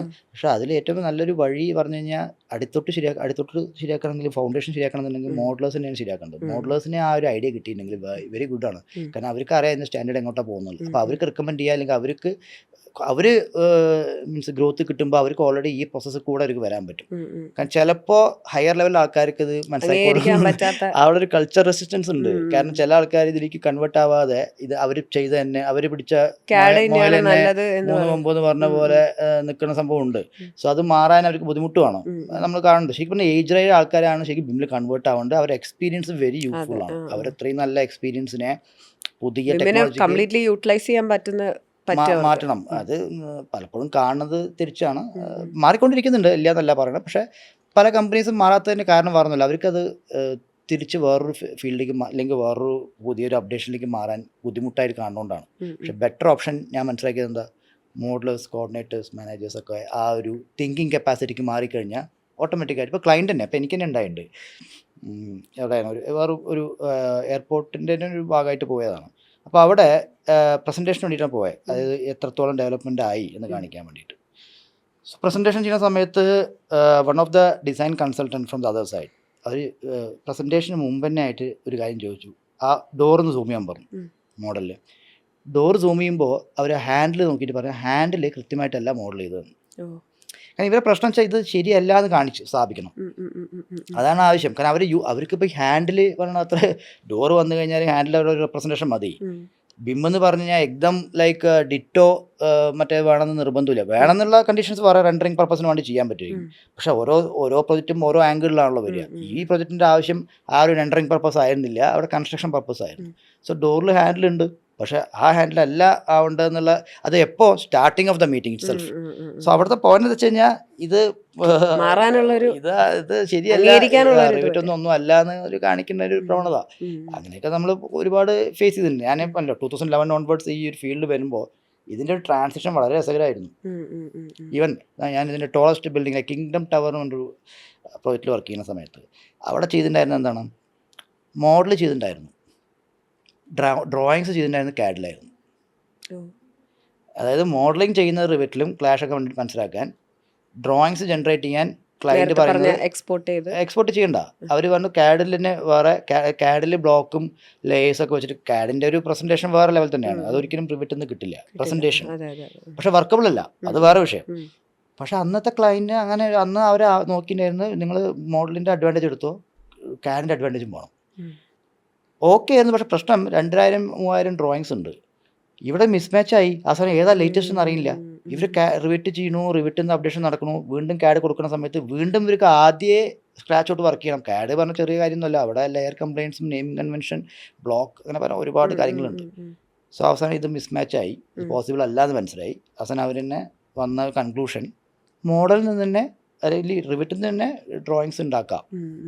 അപ്പം പിന്നെ സിങ്കായി. അതൊക്കെ ഞാൻ 2014-15 ടൈമിലാണ്. കഴിഞ്ഞിപ്പോൾ ആൾക്കാർ ഇപ്പോൾ കുറേ കാര്യങ്ങൾ മനസ്സിലാക്കിയിട്ടുണ്ട്. CAD അല്ല റിവിറ്റ് എന്നുള്ളതും CAD-ൻ്റെ പ്രസൻറ്റേഷൻ അല്ല റിവിറ്റ് എന്ന് ലൈക്ക് ബിം എന്ന് ഉദ്ദേശിക്കേണ്ടത് എന്നുള്ളതും ഒക്കെ മനസ്സിലായി തുടങ്ങിയിട്ടുണ്ട്. പക്ഷേ ഇനിയും സ്റ്റിൽ ഐ തിങ്ക് കുറേ ക്ലയൻറ്റ് സൈഡിൽ നിന്നും ഡിസൈൻ കൺസൾട്ടൻറ്റ് ആൻഡ് കോൺട്രാക്ടർ സൈഡിൽ നിന്നും ഹയർ ലെവലിൽ നിന്ന് ഈ ബിമ്മിൻ്റെ യൂസ് മനസ്സിലാക്കേണ്ട കുറച്ച് കാര്യങ്ങളുണ്ട്. അപ്പോൾ ഇതിൻ്റെ ഒരു ഗ്രോത്ത് എങ്ങനെയായിരിക്കും? ഇപ്പോൾ സൈറ്റിൽ വർക്ക് ചെയ്യുന്ന ആളുകൾക്ക് എന്ന് പറഞ്ഞാൽ ഗ്രോത്ത് എന്ന് പറഞ്ഞാൽ വളരെ സ്ലോ പേസിലാണ്. ഇപ്പോൾ ഒരു ഇത്ര എക്സ്പീരിയൻസ് ഉള്ള ഒരാൾക്ക് മാത്രമേ ഒരു സൈറ്റ് എഞ്ചിനീയർ മാറി ഒരു ഇൻചാർജ് എന്നുള്ളൊരു ലെവലിലേക്ക് ഗ്രോ ചെയ്യാൻ പറ്റും. മിനിമം ഒരു 5 ഇയർ എക്സ്പീരിയൻസ് എങ്കിലും ഉള്ള ഒരാൾക്ക് സൈറ്റ് എഞ്ചിനീയർ എന്നുള്ള ലെവലിൽ സൈറ്റ് ഇൻചാർജിലേക്ക് പോകാൻ പറ്റുള്ളൂ. അപ്പോൾ ഈ പറഞ്ഞ സ്റ്റേജസ് സാർ നേരത്തെ ഒന്ന് മെൻഷൻ ചെയ്യുന്നുണ്ടായിരുന്നു, BHIM modeller, BHIM coordinator, BHIM manager എന്ന് പറഞ്ഞു കേട്ടു. അപ്പോൾ ഈ പറഞ്ഞ ഗ്രോത്ത് നമുക്ക് എങ്ങനെ ഏതൊരു ടൈം? യെസ്, ഞാൻ പണ്ട് തന്നെ ഇയർ ഓഫ് എക്സ്പീരിയൻസ് ആൻഡ് നോളജിൻ്റെ ഒരു മാച്ചിങ്ങിന് ഞാൻ ശരിക്കും എതിരാണ്. കാരണം ഇയേഴ്സ് ഓഫ് ലൈക്ക് 5-6 ഇയേഴ്സ് ആയിക്കഴിഞ്ഞാൽ ആൾ ബ്രില്യൻ്റ് ആണ്, എല്ലാം മനസ്സിലാക്കി എന്നുള്ളതും 1 or 2 ഇയേഴ്സ് ആയിക്കഴിഞ്ഞാൽ ഒന്നും അല്ല എന്നുള്ളതും എന്നുള്ളൊരു കോൺസെപ്റ്റിന് ഞാൻ personally I'm not agreeing for that. നിങ്ങളുടെ ഡെഡിക്കേഷനാണ്, നിങ്ങളുടെ പാഷൻ. നിങ്ങൾ 1 year 2 year കാര്യങ്ങൾ മനസ്സിലാക്കാനുള്ള ആൾക്കാരായിരിക്കാം. ചിലവർ 10 years വർക്ക് ചെയ്താലും ഒന്നും അറിയാത്ത ആൾക്കാരും. കാരണം അവർ ഒരു സാലറി, നമ്മൾ ആദ്യം പറഞ്ഞ സാലറിക്ക് വേണ്ടി മാത്രം വർക്ക് ചെയ്തിട്ട് ഇരിക്കുന്ന ആൾക്കാരും ആവും. സോ ഇയർ ഓഫ് എക്സ്പീരിയൻസ് അല്ല ഞാൻ പറയുന്നത്. നോർമലി പക്ഷേ നടക്കുന്നത് 3 years ഒക്കെ ആയിക്കഴിഞ്ഞാൽ ഒരു ബിം കോർഡിനേറ്റർ ആവാം. 3 years ആയിക്കഴിഞ്ഞാൽ, ആക്ച്വലി 2 years 3 years ആയിക്കഴിഞ്ഞാൽ ആവാം. 5-6 years ആയാലും ആവാത്താക്കാറുണ്ട്. ഞാൻ പറഞ്ഞ പോലെ ഞാൻ അതാണ് ആ ക്വസ്റ്റ്യനെ ശരിക്കും എനിക്കൊരു കോൺഫ്ലിക്റ്റ് ഉള്ളത്. ഇയേഴ്സ് അല്ല അവിടെ മാച്ചിങ്. പക്ഷേ കുറേ പ്രോജക്റ്റ് 2 years ഒക്കെ എന്തായാലും ചെയ്തിട്ടുണ്ടാവും. ചെയ്യുമ്പോൾ ഇവർക്കൊരു ഐഡിയ കിട്ടും എന്തൊക്കെയാണ് ഇഷ്യൂസ് വരുന്നത്, എങ്ങനെ ഇതിനെ റെക്ടിഫൈ ചെയ്യാൻ പറ്റും, ടീം ലീഡർഷിപ്പ് എന്താണ് എന്നുള്ള ഒരു ഐഡിയ കിട്ടിക്കഴിഞ്ഞാൽ he can be A BHIM coordinator. പിന്നെ ഇതൊന്നും ഒരു എക്സ്പീരിയൻസ് 3-4 years ഒക്കെ ആണെങ്കിൽ ടീം മാനേജ്മെൻറ്റിൻ്റെ കാര്യത്തിലായാലും ക്ലയൻറ്റിൻ്റെ ഇൻട്രാക്ഷൻസ് ആയാലും റിസോഴ്സ് മാനേജ്മെൻറ്റ്, ബഡ്ജറ്റ് കൺട്രോൾ അങ്ങനെയുള്ള കാര്യങ്ങളൊക്കെ ഒന്ന് ക്ലാരിറ്റി വരുമ്പോഴാണ് he can become A manager. ഇതിന് തന്നെ സീനിയർ മാനേജർ, അസിസ്റ്റൻറ്റ് മാനേജർ എന്നുള്ളത് അത് ഈ പറഞ്ഞ പോലെ അഗെയിൻ ദ എക്സ്പീരിയൻസ് കൗണ്ട്. പക്ഷെ ഇതാണ് പ്രൊഫൈൽ. ഈ പ്രൊഫൈലിലേക്ക് മാറുക എന്ന് പറയുമ്പോൾ ഈ ഒരു വർക്ക് സിസ്റ്റം മനസ്സിലാക്കുക എന്നുള്ളതാണ്. എപ്പോഴാണ് ഈ വർക്ക് സിസ്റ്റം മനസ്സിലാക്കുന്നത്, then he is capable for doing that work. So മോഡലറാണ് സ്റ്റാർട്ടിങ്. ആ മോഡലിൽ നിന്ന് കോർഡിനേറ്ററിലേക്ക് ആകുമ്പോൾ അവിടെ കോർഡിനേറ്റർ എന്ന് പറയുന്നത് മോഡലേഴ്സ് തലമൂത്ത കോർഡിനേറ്റർ ആവുമെന്ന് ഞാൻ പറയില്ല. കോർഡിനേറ്ററിന് കോർഡിനേറ്റർ ആയിട്ടുള്ള വർക്ക് പ്രൊഫൈൽ ഉണ്ട്, അത് മനസ്സിലാക്കണം. ഇവിടുന്ന് ടീം ലീഡർഷിപ്പിന്റെ ക്വാളിറ്റിയാണ് കൂടുന്നത്. അപ്പോൾ എന്തൊക്കെ ഡിഫറൻസ് ഉണ്ട്? അപ്പം ബിം മോഡലിംഗ് ഈ പറഞ്ഞ സോഫ്റ്റ്വെയർസ് മെൻഷൻ ചെയ്ത സോഫ്റ്റ്വെയർസ് മാത്രം അറിഞ്ഞതുകൊണ്ട് അല്ല, process. The main thing you need to focus is the process or the work flow. Softwares വന്നും പോയിക്കൊണ്ടിരുന്നാലും നമുക്ക് ആ പ്രോസസ്സിലേക്ക് ഇതെങ്ങനെ മാച്ച് ചെയ്യാൻ പറ്റുമെന്ന് മനസ്സിലാക്കണം. അപ്പോൾ ഈ ആൾക്ക് കൃത്യമായിട്ട് ഇതിലേക്ക് ആഡ് ചെയ്യാൻ പറ്റും, കോർഡിനേറ്റർ എന്നുള്ളൊരു ലെവലിലേക്ക്. പക്ഷെ നമ്മൾ പഠിക്കുന്ന സമയത്ത് ബിം കോഡിൽ പഠിക്കുന്ന സമയത്ത് ഏറ്റവും ടോപ്പായിട്ട് യൂസ് ചെയ്യുന്ന സോഫ്റ്റ്വെയറിലേക്ക് റിവിറ്റ് ആണ്. അപ്പോൾ ആ സോഫ്റ്റ്വെയറിലേക്ക് ഗ്രിപ്പ് എടുത്തിട്ടാണ് ആൾക്ക് ജോബിലേക്ക് കയറുണ്ടാവുക. അപ്പോൾ നമ്മൾ സ്പെഷ്യലൈസ്ഡ് വൺ സോഫ്റ്റ്വെയറാണ് ആദ്യം സ്റ്റാർട്ടിങ്ങിൽ. അല്ലാണ്ട് നമ്മൾ ഒരുപാട് സോഫ്റ്റ്വെയർ പഠിച്ചിട്ട് ഇറങ്ങുക എന്ന് പറയുമ്പോൾ അതും കാര്യമില്ല. കാരണം jack of all trades master of none എന്ന് പറഞ്ഞ പോലെ എവിടെ എത്തുന്നില്ല. നമ്മളപ്പോൾ ഏറ്റവും പെട്ടെന്ന് ബിം ഫീൽഡിലേക്ക് എത്തണമെന്നുണ്ടെങ്കിൽ ഏറ്റവും കൂടുതൽ ക്ലയൻറ്റ് യൂസ് ചെയ്യുന്ന പ്രിഫർ ചെയ്യുന്ന സോഫ്റ്റ്വെയർ ഏതാണെന്ന് നോക്കിക്കഴിഞ്ഞാൽ ഡാറ്റയിൽ കാണാൻ പറ്റും. 40-50% യൂസ് ചെയ്യുന്ന ഓട്ടോഡെസ്കിൻ്റെ റിവിറ്റ് എന്ന സോഫ്റ്റ്വെയർ ആണ്. And with a combination of Naviswork is good to enter in to the BIM field. പിന്നെ അവർക്ക് ആവശ്യമുണ്ടെങ്കിൽ അവരുടെ ആവശ്യമുള്ള സോഫ്റ്റ്വെയർ എടുക്കാം. ഫോർ എക്സാമ്പിൾ അവരുടെ പ്രോജക്റ്റിലേക്ക് ഇല്ലെങ്കിൽ അവർ എന്താ പറയുക ലാൻഡ്സ്കേപ്പിൻ്റെ പ്രോജക്റ്റ് ഒരുപാട് വരികയാണെങ്കിൽ സിവിൽ 3D ആണ് ക്ലയൻറ്റ് പ്രിഫർ ചെയ്യാം ചിലപ്പോൾ. അപ്പോൾ സിവിൽ 3D എടുക്കാം. പക്ഷേ ആദ്യം തന്നെ പോയിട്ട് സിവിൽ 3D ഇതെല്ലാം പഠിച്ചു കയറണം നിർബന്ധം പറയാൻ പറ്റില്ല. അതുപോലെ തന്നെ പല കാര്യങ്ങളും ഡൈനാമോ ഉണ്ട്, ഓട്ടോമേഷൻ ഉണ്ട്. അപ്പോൾ ഇതൊക്കെ സ്റ്റെപ്പാണ്. സ്റ്റാർട്ടിങ്ങിൽ നമുക്ക് കയറാൻ ഇത് തന്നെയാണ്. പക്ഷേ നമുക്ക് ആ പ്രോസസ്സിലേക്ക് മാച്ച് ചെയ്യാൻ എങ്ങനെ പറ്റും എന്നുള്ളതിൻ്റെ ഒരു ടീം ലീഡർഷിപ്പിലേക്ക് വരുമ്പോഴാണ് ലെവലപ്പ് ചെയ്യാൻ പറ്റും. ഇപ്പോൾ ഇതിലിപ്പം ഇപ്പോൾ ഒരാളുടെ നീഡ്, ഇപ്പോൾ ഒരു ക്ലയൻറ്റിൻ്റെ ഭാഗത്തു നിന്ന് ആലോചിക്കുകയാണെങ്കിൽ അയാൾക്ക് ഈ പറഞ്ഞ ഒരുപാട് നേരത്തെ സാറ് ഹാൻഡിലിൻ്റെ കാര്യം പറഞ്ഞല്ലോ, അപ്പോൾ അത്രയും കാര്യങ്ങളൊന്നും വേണമെന്നില്ല. ജസ്റ്റ് ഒരു ഈ ഒരു ബിൽഡിംഗ് ചെയ്യാൻ വേണ്ടിയിട്ടുള്ള ഈ പറഞ്ഞ ഡാറ്റാസ്, ഈ സ്കെഡ്യൂൾ എത്ര എമൗണ്ട് ആവും, ഇങ്ങനത്തെ കാര്യങ്ങൾ, ഈ പറഞ്ഞ മെറ്റീരിയൽ ക്വാണ്ടിറ്റി, ടേക്ക് ഓഫ്, ഈ പറഞ്ഞ സാധനങ്ങൾ ബേസിക് ആയിട്ടുള്ള ഡീറ്റെയിൽസ് മാത്രം മതി. അപ്പോൾ ഇത് മോഡൽ ചെയ്യുന്നതും വളരെ ഡീറ്റെയിൽ ആയിട്ട് മോഡൽ ചെയ്യുന്നതും എന്തെങ്കിലും വ്യത്യാസമുണ്ടോ? അവിടെ എന്തെങ്കിലും ഫാക്ടർ ഉണ്ടോ അവിടെ എഫക്റ്റ് ചെയ്യും? ബിമ്മിൻ്റെ യൂസ് അതിനെ ക്ലയൻ്റാണ് ഡിഫൈൻ ചെയ്യേണ്ടത്, എന്താണ് അവരുടെ യൂസ്. അപ്പോൾ അത് ലെവൽ ഓഫ് ഡെവലപ്മെൻറ്റ് LOD എന്ന ടേംസിലാണ് ഇത് ഡിഫൈൻ ചെയ്യുന്നത്. ആക്ച്വലി LOD 100 to 500 വരെ ഉണ്ട്. 100, 200, 300, 350, 400 and 500 അതാണ് നോർമലി എടുക്കുന്ന LODs. സോ ക്ലയൻ്റാണ് അത് പറയുക, എൻ്റെ ആവശ്യത്തിന് ഏത് ലെവൽ ഓഫ് ഡെവലപ്മെൻറ്റ് വരെ നിങ്ങൾക്ക് ചെയ്യാൻ പറ്റും. ആ ഡീറ്റെയിൽ ചെയ്താൽ മതി. ഇപ്പോൾ fabrication level of development. So fabrication ലെവലിലേക്കാണ് ഇവർ ചെയ്യണമെന്ന് വെച്ചാൽ LOD 400 ചെയ്യണം. പക്ഷേ ഫാബ്രിക്കേഷൻ ലെവലിലേക്ക് വേണ്ട, കൺസ്ട്രക്ഷൻ ഡോക്യുമെൻറ്റേഷന് മാത്രം മതി.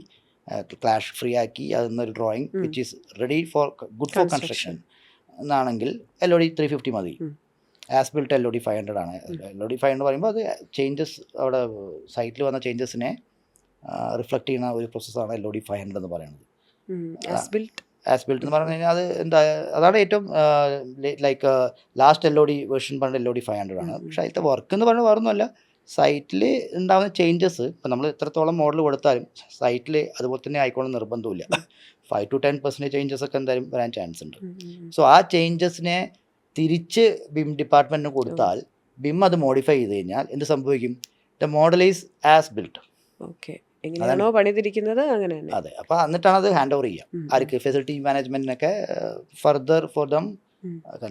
പ്രോജക്റ്റ് ഒരിക്കലും കൺസ്ട്രക്ഷനിൽ നിൽക്കുന്നില്ല, അതൊക്കെയാണ് വേറൊരു മിസ്കോൺസെപ്റ്റ്. കൺസ്ട്രക്ഷനിൽ കഴിഞ്ഞാലും നിൽക്കുന്നില്ല. കൺസ്ട്രക്ഷൻ കഴിഞ്ഞ് കഴിഞ്ഞാൽ ഓപ്പറേഷൻ മെയിൻ്റനൻസ് ഉണ്ട്, അതിൻ്റെ റിനോവേഷൻസ് കാര്യങ്ങളൊക്കെ ഉണ്ട്. അപ്പോൾ അത് സൈക്കിൾ, അതാണ് BIM എന്ന് പറയുന്നത്. Life cycle, through out the life cycle of the project it can be used. അതാണ് BIM-ൻ്റെ. അപ്പോൾ അതാണ് ഈ ഒരു കോൺസെപ്റ്റ് മനസ്സിലാക്കിയിട്ട് വേണം ക്ലയൻറ്റിന് എന്താണ് ആവശ്യം എന്ന് പറഞ്ഞാൽ ആ ലെവൽ ഓഫ് ഡെവലപ്മെൻറ്റിൽ പ്രൊജക്റ്റ് ചെയ്യാൻ പറ്റും. So level of development is very main thing actually. അപ്പോൾ അതൊക്കെ മനസ്സിലാക്കിയിട്ട് വേണം ഇതിൻ്റെ അപ്രോച്ച് ചെയ്യാൻ. ഓൾറെഡി കൺസ്ട്രക്ഷൻ കഴിഞ്ഞ ബിൽഡിങ്സുകൾ ഉണ്ടാവുമല്ലോ, അപ്പോൾ അതിൽ ഈ പറഞ്ഞ മെയിൻ്റനൻസ്, ഓപ്പറേഷൻ, ഇങ്ങനത്തെ കാര്യങ്ങളൊക്കെ നമുക്ക് ചെയ്യണമെങ്കിൽ, അതായത് BIM ഇതുവരെ ഇൻവോൾവ് ആവാത്ത പ്രൊജക്ട്സ്, അതിനെ നമുക്ക് എങ്ങനെ ഈ പറഞ്ഞ ഫെസിലിറ്റി മാനേജ്മെൻറ്റിൽ ഓപ്പറേഷൻ മെയിൻ്റനൻസിലേക്ക് നമുക്ക് ചെയ്യാൻ പറ്റുമോ? പോസിബിലിറ്റി ഉണ്ടോ? പോസിബിലിറ്റി യെസ്, ലൈക്ക് നിങ്ങൾ പറഞ്ഞ പ്രകാരമാണെങ്കിൽ എനിക്ക് തോന്നുന്നു scan to BIM. Building already നടന്നു കഴിഞ്ഞു, BIM വന്നിട്ടില്ല. മറ്റേതൊക്കെ പറഞ്ഞാൽ BIM നമ്മൾ ഓൾറെഡി ക്രിയേറ്റ് ചെയ്ത് അതിന് ഐഡിയ ഒക്കെ മനസ്സിലാക്കി കൺസ്ട്രക്ഷനിലേക്ക് കൺസ്ട്രക്ഷനിൽ മാത്രം, അതിനുശേഷവും BIM-ന് ഇൻവോൾവ്മെന്റ് ഉണ്ടെന്ന് പറഞ്ഞു. കൺസ്ട്രക്ഷൻ വന്ന ബിൽഡിംഗിൽ ഒരിക്കലും BIM ഉണ്ടായിട്ടില്ല എന്നല്ലേ. സോ ഇത് തിരിച്ചാണ്. അപ്പോൾ scan to BIM, you are scanning the building with machine. അത് ചെയ്ത് കഴിഞ്ഞാൽ അവർ പോയിന്റ് ക്ലൗഡ് പറഞ്ഞ സിസ്റ്റം ഉണ്ട്. RCS RCP ഫോർമാറ്റിൽ ഇത് കിട്ടും. അതായത് എക്സ്റേ, നിങ്ങൾ പറയുന്നത് എക്സ്റേ എടുത്ത മോഡലിനെ തിരിച്ച് നമുക്ക് BIM-ൽ കൊണ്ടുവന്നിട്ട് നമ്മളതിനെ ക്രിയേറ്റ് ചെയ്യുന്ന പ്രോസസ്സ് ഉണ്ട്. സോ അത് നമ്മൾ ഫിസിക്കലി പോയിട്ട് ചെയ്തൊന്നും വേണ്ട, മെഷീൻ ഉണ്ട് അതിന്. മെഷീൻ സ്കാൻ ചെയ്യുമ്പോൾ അതിന് നമുക്ക് ജനറേറ്റ് ചെയ്യുന്ന point cloud, millions of point വെച്ചിട്ട് നോക്കുമ്പോൾ നമുക്ക് ഒരു സാധനത്തിനെ കാണാൻ പറ്റും. അതിനെ നമുക്ക് BIM-ലേക്ക് കൺവേർട്ട് ചെയ്യാൻ പറ്റും. അത് UK-യിലൊക്കെയാണ് ഏറ്റവും കൂടുതൽ ആ ഒരു പ്രോസസ്സ് നടക്കുന്നത്. ഇപ്പോൾ ഉള്ള ഈ AI ടൂൾസിനൊക്കെ ഈ പറഞ്ഞ BIM-നെ റീപ്ലേസ് ചെയ്യാൻ പറ്റുമോ? ഇപ്പോൾ നമ്മളിപ്പോൾ BIM ആണ് ഇനി ഫ്യൂച്ചർ എന്ന് പറയുന്നു, അതിൽ മറ്റൊരു പക്ഷം പറയുന്നുണ്ട് AI ആണ് ഇനി ഫ്യൂച്ചർ എന്ന്. അപ്പോൾ ഈ പറഞ്ഞ BIM-നെ AI-ക്ക് റീപ്ലേസ് ചെയ്യാൻ പറ്റുമോ, അല്ലെങ്കിൽ BIM സ്കില്ലുള്ളവർക്ക്? AI എന്ന് പറഞ്ഞു കഴിഞ്ഞാൽ സപ്പോർട്ടിംഗ് ആണ്. നിങ്ങൾ എന്ത് ചെയ്താലും അതിന് സപ്പോർട്ടീവായിട്ടായിരിക്കും AI ഉണ്ടാവുക.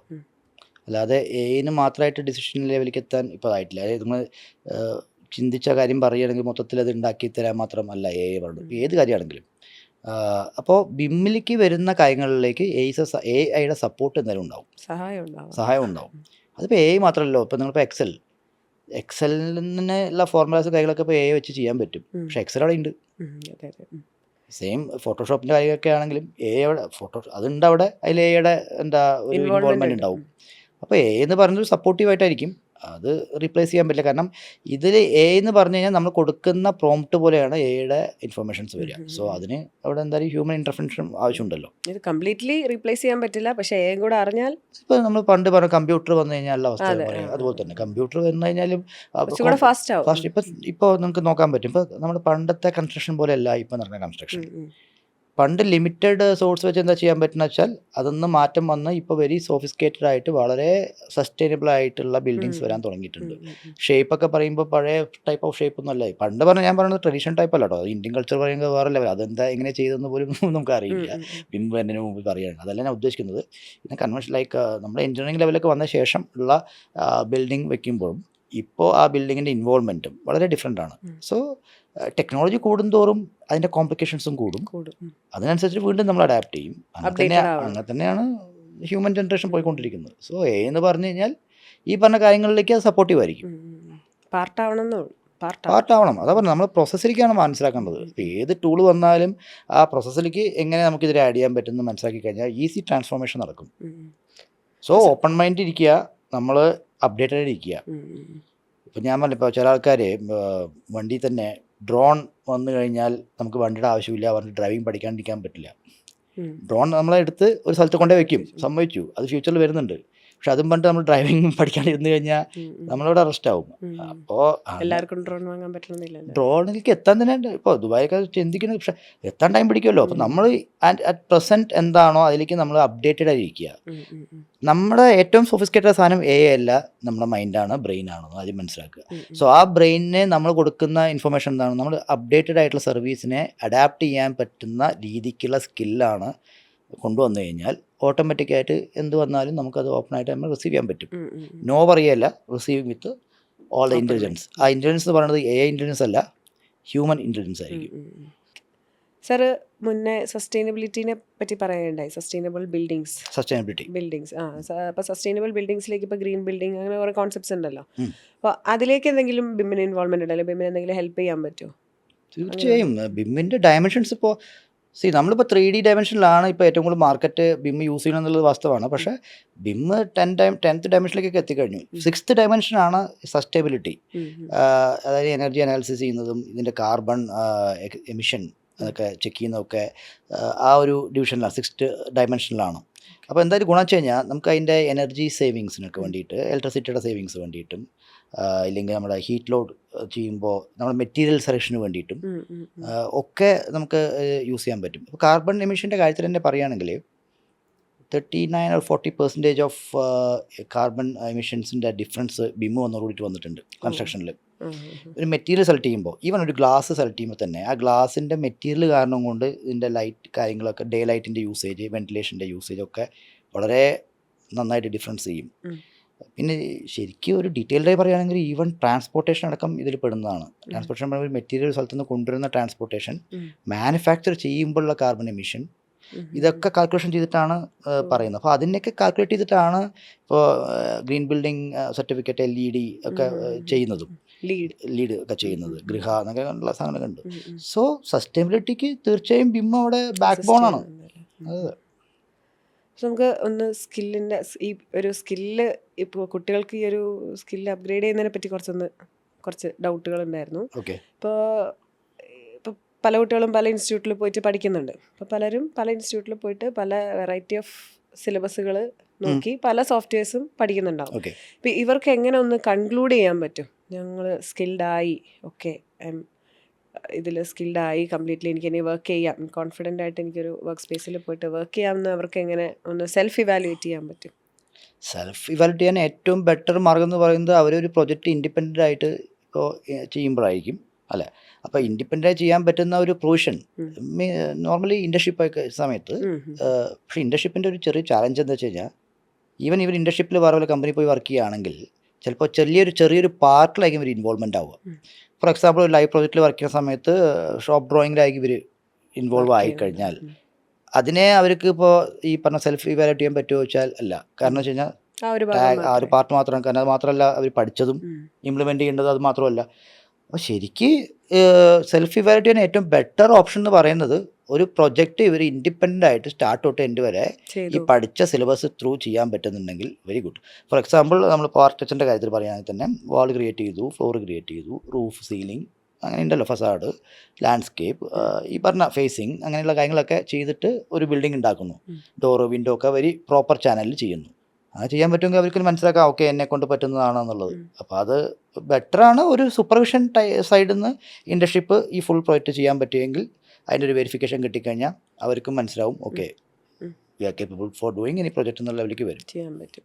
അപ്പോൾ അത് പോസിബിൾ ആണോ അങ്ങനെ ഫുള്ളായിട്ട്? അത് ഞാൻ പറയും അണ്ടർ സൂപ്പർവിഷൻ, അണ്ടർ പ്രൊഫഷണൽ ഗൈഡൻസിൽ ഇത് ചെയ്ത് അവർ വെരിഫൈ ചെയ്യണം. പക്ഷെ ഞാൻ പറയുമെങ്കിൽ ഒരു ഇപ്പോഴത്തെ അപ്രോച്ച് എന്ന് പറയുന്നത് ഈ പറഞ്ഞ പോലെ ചെറിയൊരു പോർഷൻ ടാഗ് ചെയ്യുക, അല്ലെങ്കിൽ ഒരു വാൾ വയ്ക്കുക, അല്ലെങ്കിൽ ഡോർ വയ്ക്കുക എന്നുള്ളതല്ലാതെ ഒരു ബിൽഡിങ്ങിൻ്റെ ഏറെക്കുറെ എല്ലാ ഭാഗങ്ങളും ചെയ്യാൻ പറ്റുന്ന ലെവലിൽ, ലൈക്ക് ഇപ്പോൾ MEP ആണെങ്കിലും HVAC സിസ്റ്റം, പ്ലംബിങ്, ഇലക്ട്രിക്കൽ എന്നുള്ള സർവീസൊക്കെ ചെയ്യാൻ പറ്റുക.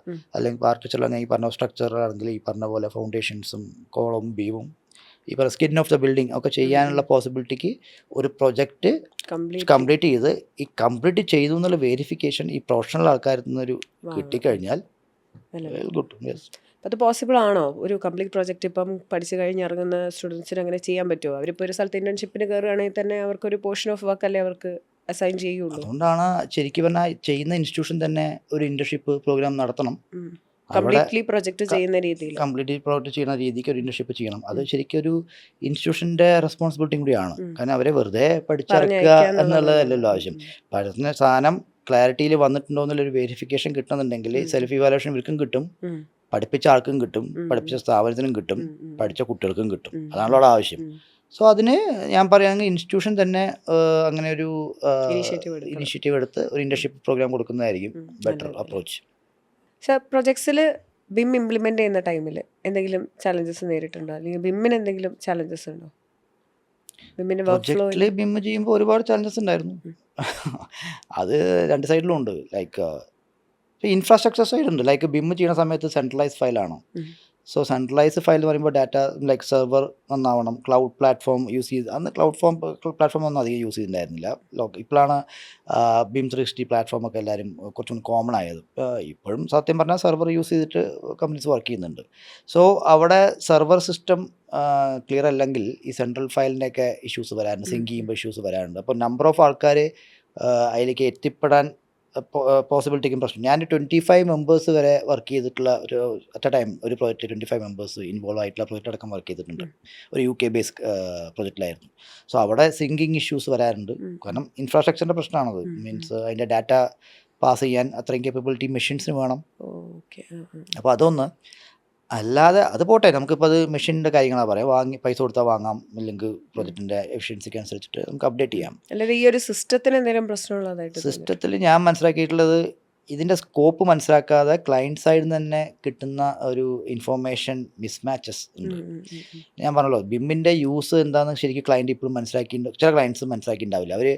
അവർക്കൊരു മാൻഡേറ്ററി പർപ്പസാണ് ബിം സബ്മിഷൻ ചെയ്യണം, ടെൻഡർ സ്റ്റേജിൽ വേണം എന്നുള്ള ഒറ്റ കണ്ടീഷനിലായിരിക്കും ക്ലയൻറ്റ് അപ്രോച്ച് ചെയ്യുക. അപ്പോൾ ബിമ്മിൻ്റെ ശരിക്കുള്ള യൂസ് അവരിപ്പോൾ ചെയ്യുമ്പോൾ സസ്റ്റൈനബിലിറ്റി ഒക്കെ നമുക്ക് ചെക്ക് ചെയ്തിട്ട് നോക്കാം. അവരുടെ പ്രൊജക്റ്റിൻ്റെ ഫെസിലിറ്റി മാനേജ്മെൻറ്റ് സൈഡൊക്കെ നമുക്ക് ചെക്ക് ചെയ്തിട്ട് വേണം ശരിക്കും പിന്നെ ബിം അവർക്ക് ഡിസൈൻ ചെയ്യാനും അതിൻ്റെ യൂസ് അവർക്ക് വേണോ വേണ്ടേ, എന്തൊക്കെ ഒഴിവാക്കാം എന്നുള്ളതൊക്കെ ഡിസൈൻ ചെയ്യാൻ. അതിന് പ്രോപ്പറായിട്ട് ബിം എക്സിക്യൂഷൻ പ്ലാൻ വേണം, അവിടെ BEP വേണം. അപ്പോൾ അത് മിസ്മാച്ചാണ്. BEP ഒന്നും പല പ്രൊജക്റ്റിലും ഇപ്പോഴും ഇല്ല എന്നുള്ളതാണ് വാസ്തവം. അപ്പോൾ BEP എന്ന് പറയുമ്പോൾ റെലവൻറ്റ് ഇൻഫർമേഷൻസ് അതിൽ തന്നെ ഉണ്ട്. അതിൻ്റെ protocols like file transfer protocols, meeting protocols, CD, അങ്ങനെ എല്ലാ കാര്യങ്ങളും അതിലുണ്ടാവും. അപ്പോൾ അങ്ങനത്തെ കുറേ കാര്യങ്ങൾ മിസ്സിംഗ് ആണ്. പിന്നെ ഡിസൈൻ സൈഡിൽ നിന്ന് പറയുകയാണെങ്കിലും ഡിസൈനേഴ്സ് ഐസൊലേറ്റഡ് വർക്ക് ചെയ്യുന്നത്. സോ അവർ തമ്മിലുള്ള ഒരു കോർഡിനേഷൻ അവിടെ നടക്കുന്നില്ല. അപ്പോൾ അതിൻ്റെ പ്രശ്നങ്ങളുണ്ട്. അപ്പോൾ അവർ ആ പ്രശ്നം മനസ്സിലാക്കുമ്പോഴേക്കും ടൈം എക്സീഡ് ആയി ഉണ്ടാവും. അപ്പോൾ ആ പ്രശ്നം ഫിക്സ് ചെയ്യാൻ നല്ല കോസ്റ്റ് വേണ്ടി വരും കൺസൾട്ടൻറ്റ് സൈഡിലാണെങ്കിലും. കോൺട്രാക്ട് സൈഡിൽ സൈറ്റ് എഞ്ചിനീയേഴ്സ് ഈ പറഞ്ഞ പോലെ ബിമ്മിനോട് അത്ര അലൈൻഡ് അല്ല. അപ്പോൾ അവിടെ ഒരു ലാക്ക് ഓഫ് CAD അതെ CAD-ലാണ് ഇപ്പോഴും. അപ്പോൾ ഇവിടെ ഒരു ലാക്ക് ഓഫ് അവയർനെസ് ബിമ്മിനെ പറ്റിയിട്ട് സൈറ്റിൽ ഇല്ല. എങ്ങനെ ബിമ്മിനെ യൂസ് ചെയ്യാൻ പറ്റും. അല്ലാതെ ബിം ശരിക്കും പറഞ്ഞാൽ ഇപ്പോഴും എന്താ സംഭവിക്കുന്നത്, നമ്മൾ ഡെസ്ക്ടോപ്പിൽ അല്ലെങ്കിൽ കമ്പ്യൂട്ടർ ബേസ് ചെയ്തു, അവിടെ നിന്നു, സബ്മിഷൻ അപ്രൂവൽ കഴിഞ്ഞു. സൈറ്റിൽ അത് എക്സിക്യൂട്ട് ചെയ്യുന്ന സമയത്ത് ഇതിനെ പറ്റിയിട്ടുള്ള ഇതിൻ്റെ ഇൻഫർമേഷൻ അങ്ങോട്ട് ലിങ്ക് ചെയ്യുന്നില്ല. സോ അവിടെയും പ്രശ്നങ്ങളാണ് കോൺട്രാക്ട് സൈഡിൽ പറയുകയാണെങ്കിൽ. ഫെസിലിറ്റി മാനേജേഴ്സ് എത്രത്തോളം ബിം യൂസ് ചെയ്യുന്നത് അറിയുന്നില്ല. കാരണം ഇതിനെ കമ്മീഷനിങ്ങിനും മെയിൻ്റനൻസിനും പർപ്പസിനൊക്കെ വേണ്ടിയിട്ട് യൂസ് ചെയ്യാം ബിം. അത് ആഫ്റ്റർ കൺസ്ട്രക്ഷൻ യൂസ് ചെയ്യാൻ പറ്റും. അപ്പോൾ ഫെസിലിറ്റി മാനേജേഴ്സ് ഇവരായിട്ട് ലിങ്ക് ചെയ്യണം. അപ്പോൾ കോബിയൊക്കെ ഉണ്ട്, COBI, construction operation building information exchange എന്നൊക്കെ ഉണ്ട്. പക്ഷേ ഏറെക്കുറെ ആൾക്കാർക്ക് അത് അൺഅവയർനെസ് ഉണ്ട് അവിടെ. അപ്പോൾ ഇതൊക്കെ ബിമ്മിൻ്റെ പോസിബിലിറ്റീസ് ആണ്. അൾട്ടിമേറ്റ്ലി ഞാൻ കാണുന്ന പ്രശ്നം ബിം മോഡലേഴ്സിൽ കയറി വരുന്ന ആൾക്കാർ, അവർ ബിം ഇപ്പോഴും കാണുന്നത് ഏറ്റവും ഫാസ്റ്റ് ചെയ്യാൻ വേണ്ടിയിട്ട് ക്യുക്ക് ആയിട്ട് ചെയ്യുക എന്നുള്ളത് മാത്രമാണ്. അപ്പോൾ ഈ പറഞ്ഞ പോലെ വൈ ടു ഡു എന്നുള്ളതിലേക്ക് അവർക്കില്ല. ഹൗ ടു ഡു എന്നുള്ള ഒറ്റ കണ്ടീഷനിലേക്കാണ്. ഹൗ ടു ഡു, എങ്ങനെ പെട്ടെന്ന് ചെയ്യാം, എങ്ങനെ 3D ചെയ്യാം, എങ്ങനെ ചെയ്യാം. ഇതിനെ ഒരു വാല്യൂ എഞ്ചിനീയറിംഗ് പർപ്പസോ അല്ലെങ്കിൽ ഇതിന് എഞ്ചിനീയറിംഗ് ലെവലിൽ തിങ്ക് ചെയ്തിട്ട് ഇതിനെ കൃത്യമായിട്ട് ആ കണക്ഷൻസ് കൊണ്ടുവരാനോ ഒന്നും മോഡലേഴ്സ് ടെക്നിക്കലി അലൈൻഡ് ആവുന്നില്ല. സൈഡ് നോക്കിക്കൊണ്ട് കൺസ്ട്രക്ഷൻ ചെയ്യുന്ന സമയത്ത് ഇത് ഏറ്റവും ബെറ്റർ പോസിബിലിറ്റി എന്താണെന്നുള്ളതിൻ്റെ ഒരു തിങ്കിങ് അവയർനെസ്സിൽ വേണം ഇത് മോഡൽ ചെയ്യാൻ. അതുകൊണ്ട് ഫാസ്റ്റ് എന്നുള്ള ഒറ്റ കണ്ടീഷനിലല്ല ഇതിൻ്റെ ഫാസ്റ്റസ്റ്റ് ടൂളായിട്ടല്ല ഇതിനെ കാണേണ്ടത്. ഫാസ്റ്റ് ആണ്, സ്മാർട്ട് വർക്കാണ്. പക്ഷെ കാണുമ്പോൾ ടെക്നിക്കലി അലൈൻഡ് ആയിട്ട് ചെയ്യുമ്പോൾ ഓട്ടോമാറ്റിക്കായിട്ട് അത് അതിൻ്റെ യൂസ്ഫുൾനെസ്സിലേക്ക് വരും. അല്ലെങ്കിൽ യൂസ്ഫുൾ അല്ല. നമ്മളിപ്പോൾ 3Dയിൽ ക്ലാഷ് അല്ല, പക്ഷേ ഇതിനിങ്ങനെ നമ്മൾ വളച്ചും തിരിച്ചിട്ടൊക്കെ കൊണ്ടുപോയിട്ട് 3D ക്ലാഷ് അല്ലാന്ന് പറഞ്ഞുകൊണ്ട് കാര്യമില്ല. ഇതിനെ മിനിമം ഫിറ്റിങ്സ് വെച്ചിട്ട് സാധനം ക്ലാഷ് ഫ്രീ ആക്കുന്നതാണ് അവിടെ ശരിക്കുള്ളൊരു പ്രാക്ടീസ്. ഒരു എക്സാമ്പിൾ പറയുകയാണെങ്കിൽ അപ്പോൾ നമ്മളിപ്പോൾ അവിടെ ക്ലാഷ് ഫ്രീ ആണ്, പക്ഷെ എന്താ കുഴപ്പം? ഈ സാധനം മെറ്റീരിയൽസ് അവിടെ എവിടെയൊക്കെ വളരെ തിരിഞ്ഞും പറഞ്ഞ് അവസാനം ഈ പറഞ്ഞ പോലെ എയറിനെ സമാധാനക്കേട് എങ്ങനെയും പുറത്ത് പോയാൽ മതി എന്ന ലെവലിലേക്കാണ് ഇവർ കൺസ്ട്രക്ട് ചെയ്ത്. അത് യൂസ്ഫുൾ അല്ലല്ലോ. ഇത് സ്മൂത്ത് ആയിട്ടുള്ളൊരു ട്രാൻസാക്ഷൻ ചെയ്യണം. സോ അങ്ങനത്തെ കാര്യങ്ങളൊക്കെയാണ് അല്ലേ ഉണ്ടാവുന്നത്. അപ്പോൾ ഇങ്ങനത്തെ ചാലഞ്ചസ് ആണ് ഇപ്പോൾ മാർക്കറ്റിൽ ബിം നേരിടുന്ന പ്രശ്നം. ബിമ്മിനുള്ള പ്രശ്നം, ബിം നേരിടുന്ന പ്രശ്നം, ബിം എക്സിക്യൂട്ട് ചെയ്യുമ്പോൾ നേരിടുന്ന ഏതാനും പ്രശ്നങ്ങൾ ഇതൊക്കെയാണ്. പിന്നെ കോസ്റ്റ് കാര്യങ്ങളും എന്താ കൊട്ടേഷൻ ചെയ്യുമ്പോഴൊക്കെ ഉള്ള ഇതുണ്ട്. അത് ബിമ്മിൻ്റെ യൂസ് അനുസരിച്ചിട്ടല്ല ബിമ്മിൻ്റെ പ്രൊജക്റ്റിൻ്റെ ഒരു വാല്യുവേഷൻ ചെയ്യുന്നത്. ചില കമ്പനീസ് എങ്ങനെയെങ്കിലും ഒരു പ്രൊജക്റ്റ് എടുക്കണം എന്നുള്ള നിർബന്ധത്തിൽ വളരെ കുറച്ച് പ്രൈസിൽ സാധനം എടുക്കുന്നു. ബിം ഇപ്പോൾ ടൈമിൽ ക്വാളിറ്റിയിൽ ഡെലിവറി ചെയ്യാൻ പറ്റില്ല. ഞാൻ കുറഞ്ഞ ക്വാളിറ്റിയിലേ ചെയ്യാൻ പറ്റൂ, ആൾക്കാരും ഇല്ലല്ലോ. അങ്ങനെയൊക്കെയുള്ള പ്രശ്നമുണ്ട്. പിന്നെ പ്രോപ്പർ ഹൈറാക്കി മാനേജ് ചെയ്യുന്നില്ല. മാനേജേഴ്സ്, കോർഡിനേറ്റേഴ്സ്, മോഡലേഴ്സിൻ്റെ ഒക്കെ ഒരു അടങ്ങിയിട്ടുള്ള ടീമാണ് ഇതിനെ അപ്രോച്ച് ചെയ്യേണ്ടത്. പക്ഷെ പല സ്ഥലത്തും മാനേജേഴ്സ് ഉണ്ടാവില്ല, കോർഡിനേറ്റേഴ്സ് ഉണ്ടാവില്ല. മോഡലേഴ്സിനെ കൊണ്ട് തന്നെ ചെയ്യിപ്പിക്കാൻ നോക്കും. സോ അതിൻ്റേതായ പ്രശ്നം ഉണ്ടാവും. മോഡലേഴ്സിനും അറിയില്ല അവിടേക്ക്, കാരണം അവർ ഗൈഡ് ചെയ്യാൻ ആൾക്കാരില്ല. അപ്പോൾ ഇതെങ്ങനെ എക്സിക്യൂട്ട് ചെയ്യാൻ പറ്റും? അപ്പോൾ അതിൻ്റേതായിട്ടുള്ളൊരു പ്രശ്നമുണ്ടല്ലോ. അങ്ങനെയുള്ള ചാലഞ്ചസ് ഒക്കെയാണ് നേരിടുന്നത്. അപ്പോൾ സാറിൻ്റെ എക്സ്പീരിയൻസിൽ എന്തെങ്കിലും എക്സ്പീരിയൻസ് ഉണ്ടോ? ഒരു മിസ്റ്റേക്ക് സംഭവിച്ചപ്പോൾ സാറിന്, അല്ലെങ്കിൽ വേറെ ആരുടെയെങ്കിലും മിസ്റ്റേക്സ്, ഒരു ബിഗ്ഗസ്റ്റ് മിസ്റ്റേക്ക് ബിം ചെയ്തിട്ട് ഒരു ബിൽഡിങ്ങിൻ്റെ കൺസ്ട്രക്ഷൻ ടൈമിന് എന്തെങ്കിലും ബുദ്ധിമുട്ടുകൾ ഫേസ് ചെയ്തിട്ടുണ്ടോ? പ്രൊജക്റ്റ് ചെയ്തതിലുള്ള എന്തെങ്കിലും പാളിച്ചകൾ? ബിഗ്ഗസ്റ്റ് മിസ്റ്റേക്ക് എന്ന് പറയാനില്ല. ഞാൻ ആദ്യം പറഞ്ഞ പോലെ കിങ്ഡം ടവറിൽ ചെയ്യുന്ന സമയത്ത് അവിടെ ഞാൻ പറഞ്ഞിട്ടുണ്ടായിരുന്നല്ലോ, മോഡലും ഡ്രോയിങ്സും വേറെയായിരുന്നു. അത് ബിമ്മിൻ്റെ പ്രശ്നമല്ല, ക്ലയൻറ്റ് റിക്വയർമെൻറ്റിൻ്റെ ആയിരുന്നു. അതൊരു വലിയൊരു ടൈം വേസ്റ്റ്. കാരണം ഇത്രയും ആൾക്കാർ വർക്ക് ചെയ്തിട്ടുള്ള CAD ഡ്രോയിങ്സ് സ്ക്രാപ്പിൽ പോയി. വീണ്ടും ഇത് ചെയ്യേണ്ടി വന്നു. അങ്ങനെ ഒരു ഇതാണ് ഏറ്റവും കൂടുതൽ ഞാൻ കണ്ടതിൽ ഏറ്റവും ടൈം വേസ്റ്റ് ചെയ്യുന്നത്. ബാക്കിയൊക്കെ നമുക്ക് റിസ്ക് മനസ്സിലാക്കി പെട്ടെന്ന് നമുക്ക് സോൾവ് ചെയ്യാൻ പറ്റിയിട്ടുണ്ട്. ശരിക്കും പറഞ്ഞാൽ എന്താ റിസ്കിന് പ്രശ്നത്തിനേക്കാൾ ഉപരി പല പ്രശ്നങ്ങളും സൊല്യൂഷൻ ചെയ്യാനാണ് നമുക്ക് ബിം സഹായമായത്. കാരണം ഈ ഇഷ്യൂസ് വരുന്നതിന് മുമ്പ് ഇപ്പോൾ നമുക്ക് ചില സമയത്ത് ഇൻപുട്ട് സമയത്ത് കിട്ടാറില്ല, അല്ലെങ്കിൽ ഏതൊക്കെ ഇൻപുട്ട് വേണമായിരുന്നു എന്ന് ആദ്യം തന്നെ നമ്മൾ പറയാൻ പറ്റിയില്ലെങ്കിൽ ബെറ്ററാണ്. പക്ഷെ ക്ലയൻറ്റ് ചിലപ്പോൾ നമുക്ക് ഫയൽ അയച്ചിട്ടുണ്ടാവില്ല. ഈ ഫയൽ വേണം, എന്നാലേ ഇത് ചെയ്യാൻ പറ്റൂ, ഇല്ലെങ്കിൽ ഇതാണ് റിക്വയർമെൻ്റ് എന്ന് പറയാൻ പറ്റണം. അതൊക്കെ ഏറെക്കുറെ നമുക്ക് മാച്ച് ചെയ്യാൻ പറ്റില്ല. അതുകൊണ്ട് വലിയ പ്രശ്നങ്ങളൊന്നും നോക്കേണ്ടി വന്നിട്ടില്ല. സാർ ഫെസിലിറ്റി മാനേജേഴ്സ് പറഞ്ഞല്ലോ, അപ്പം അത് ഈ പറഞ്ഞ സ്റ്റേജസിൽ എവിടെ വരും? ഈ BHIM modeller, BHIM coordinator, BHIM manager, ഇതിനിടയിൽ എവിടെയെങ്കിലും വരുന്നതാണോ ഈ ഫെസിലിറ്റി മാനേജേഴ്സ്? അല്ല, ഫെസിലിറ്റി എന്ന് പറയുന്നത് ഡിഫറെൻ്റ് ആയിട്ടുള്ളൊരു ഫീൽഡ് തന്നെയല്ലേ. അതായത് പറയാൻ നമുക്ക് ഇപ്പോൾ എങ്ങനെയാണ് ഇപ്പോൾ ഒരു ബിമ്മിൻ്റെ യൂസേജ്, ആൾക്ക് എന്തറിഞ്ഞിരിക്കണം? ആൾ ബിം മോഡലിംഗ് അറിഞ്ഞിരുന്നാൽ മതിയോ? അല്ല, ബിം മോഡലിംഗ് അറിഞ്ഞാൽ മതിയോ ചോദിച്ചാൽ ഓഫ് കോഴ്സ് മോഡലിംഗ് അറിയണം. ഇത് ഞാൻ പറഞ്ഞ ഡിവിഷനെ ഡിഫറെൻ്റ് ആണ്. ലൈക്ക് ബിം എന്നുള്ളത് എവിടെയൊക്കെ യൂസിന് അറിയോ? Planning, design, build and operate. ഒരു സൈക്കിൾ ഓഫ് മറ്റേ പ്രൊജക്റ്റിനെ എവിടെ നിന്ന് യൂസ് ചെയ്യുന്നത്, പ്ലാനിങ് തൊട്ടിട്ട് ബിൽഡ് ഓപ്പറേഷൻ വരെയൊക്കെ യൂസ് ചെയ്യാം. സോ ഇവിടെ എല്ലാവിടെയും മോഡലേഴ്സും ടീം ലീഡും ആണെങ്കിൽ മാനേജേഴ്സും ആവശ്യമുണ്ട്. അപ്പോൾ ഫെസിലിറ്റി മാനേജേഴ്സിന് ബിമ്മിൻ്റെ യൂസറിനെ വെറും മോഡലിംഗ് ചെയ്യേണ്ട ആവശ്യം വരുന്നില്ല. അവർക്ക് അവരെന്തിനാ ഇപ്പോൾ വെറുതെ വാൾ ക്രിയേറ്റ് ചെയ്യേണ്ട ആവശ്യം? They are already getting the model in the hand. So how modeling ചെയ്യേണ്ട ആവശ്യം വരുന്നില്ല. But there may be modelers who need to connect their datas with the BIM model. അപ്പോൾ അവർ മോഡലേഴ്സ് ആണ്. അവർ ഈവൻ അഗൈൻ ടീം ലീഡും മാനേജർ ലെവലൊക്കെ ആവും. ഇവരുടെ approach different ആയിരിക്കും. കാരണം ഇവർക്ക് മോഡൽ ചെയ്യേണ്ട ആവശ്യമില്ല. ഇപ്പോൾ ഡിസൈൻ കൺസൾട്ടൻസിന് അവിടെ ചിലപ്പോൾ ഡിസൈനിലേക്കായിരിക്കും ഫോക്കസ് ചെയ്യുക. അവർ ഈ കണക്ഷൻ കാര്യങ്ങളിലേക്കല്ല ഫോക്കസ് ചെയ്യുന്നുണ്ടാവുക. ഡിസൈൻ കാൽക്കുലേഷൻ, എഞ്ചിനീയറിംഗ് കാൽക്കുലേഷനിലേക്കാണ്. അപ്പോൾ അവർ അവിടെ അതിൻ്റെ രീതിക്കായിരിക്കും ബിം മോഡലേഴ്സിനെ പ്ലേസ് ചെയ്യുന്നുണ്ടാവും, ടീം ലീഡിനെ പ്ലേസ് ചെയ്യുന്നത്. കോൺട്രാക്ട് ലെവലിലാവുമ്പോഴാണ് കൺസ്ട്രക്ഷൻ സീക്വൻസും കാര്യങ്ങളിലേക്കും കിടക്കും. അപ്പോൾ അവരെ ഡിഫറെൻ്റ് ആയിരിക്കും അപ്രോച്ച്.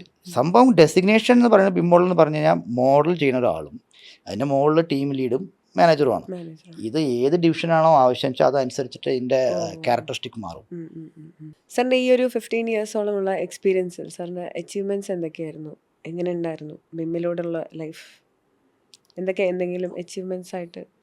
മെയിനായിട്ടുള്ള അച്ചീവ്മെൻറ്റ് പറയുകയാണെങ്കിൽ ഈ പറഞ്ഞ പോലെ ടീമിൻ്റെ good will, like client side ആണെങ്കിലും സബോർഡിനേറ്റ്സ് ആണെങ്കിലും കൊളീഗ്സിൻ്റെ ഒക്കെ ഒരു ഗുഡ് വില്ലിനെയാണ് ഞാൻ നോക്കുന്നത്. അതല്ലാതെ പറയാൻ അവാർഡായിട്ട് കിട്ടിയിരിക്കുന്നത് ഇപ്പോൾ ടോപ്പ് പെർഫോമർ ആയിരുന്നു പിനാക്കിൾ ഇൻഫോടെക് സൊല്യൂഷനിൽ 2015. So one of the top BIM company in India പിനാക്കിളിൽ നിന്ന് കിട്ടുക എന്ന് പറയുന്നത് ഒരു അച്ചീവ്മെൻ്റ് ആയിട്ട് ഞാൻ കണക്കാക്കുന്നു. അല്ലാതെയും UK ഒരു ക്ലയൻ്റ് ഉണ്ട്, ഹുർലി. അവരൊക്കെ ഏറ്റവും കൂടുതൽ ബിമ്മിൻ്റെ ഒക്കെ അവാർഡ് കിട്ടുന്ന ഒരു ലൈക്ക് വേൾഡിൽ തന്നെ കിട്ടുന്ന ഒരു കമ്പനിയാണ് ഹുർലി എന്ന് പറയുന്നത്.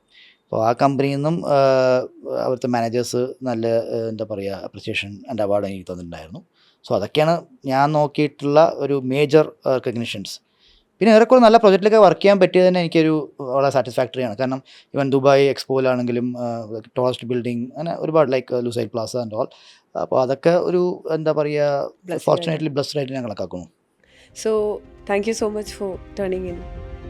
നമുക്ക് ഇത്രയും വളരെ ഇൻസൈറ്റ്ഫുൾ ആയിട്ടുള്ള കുറേ ഡാറ്റാസ്, കുറേ ഇൻഫർമേഷൻസ് ഒക്കെ ഷെയർ ചെയ്ത് തന്നു.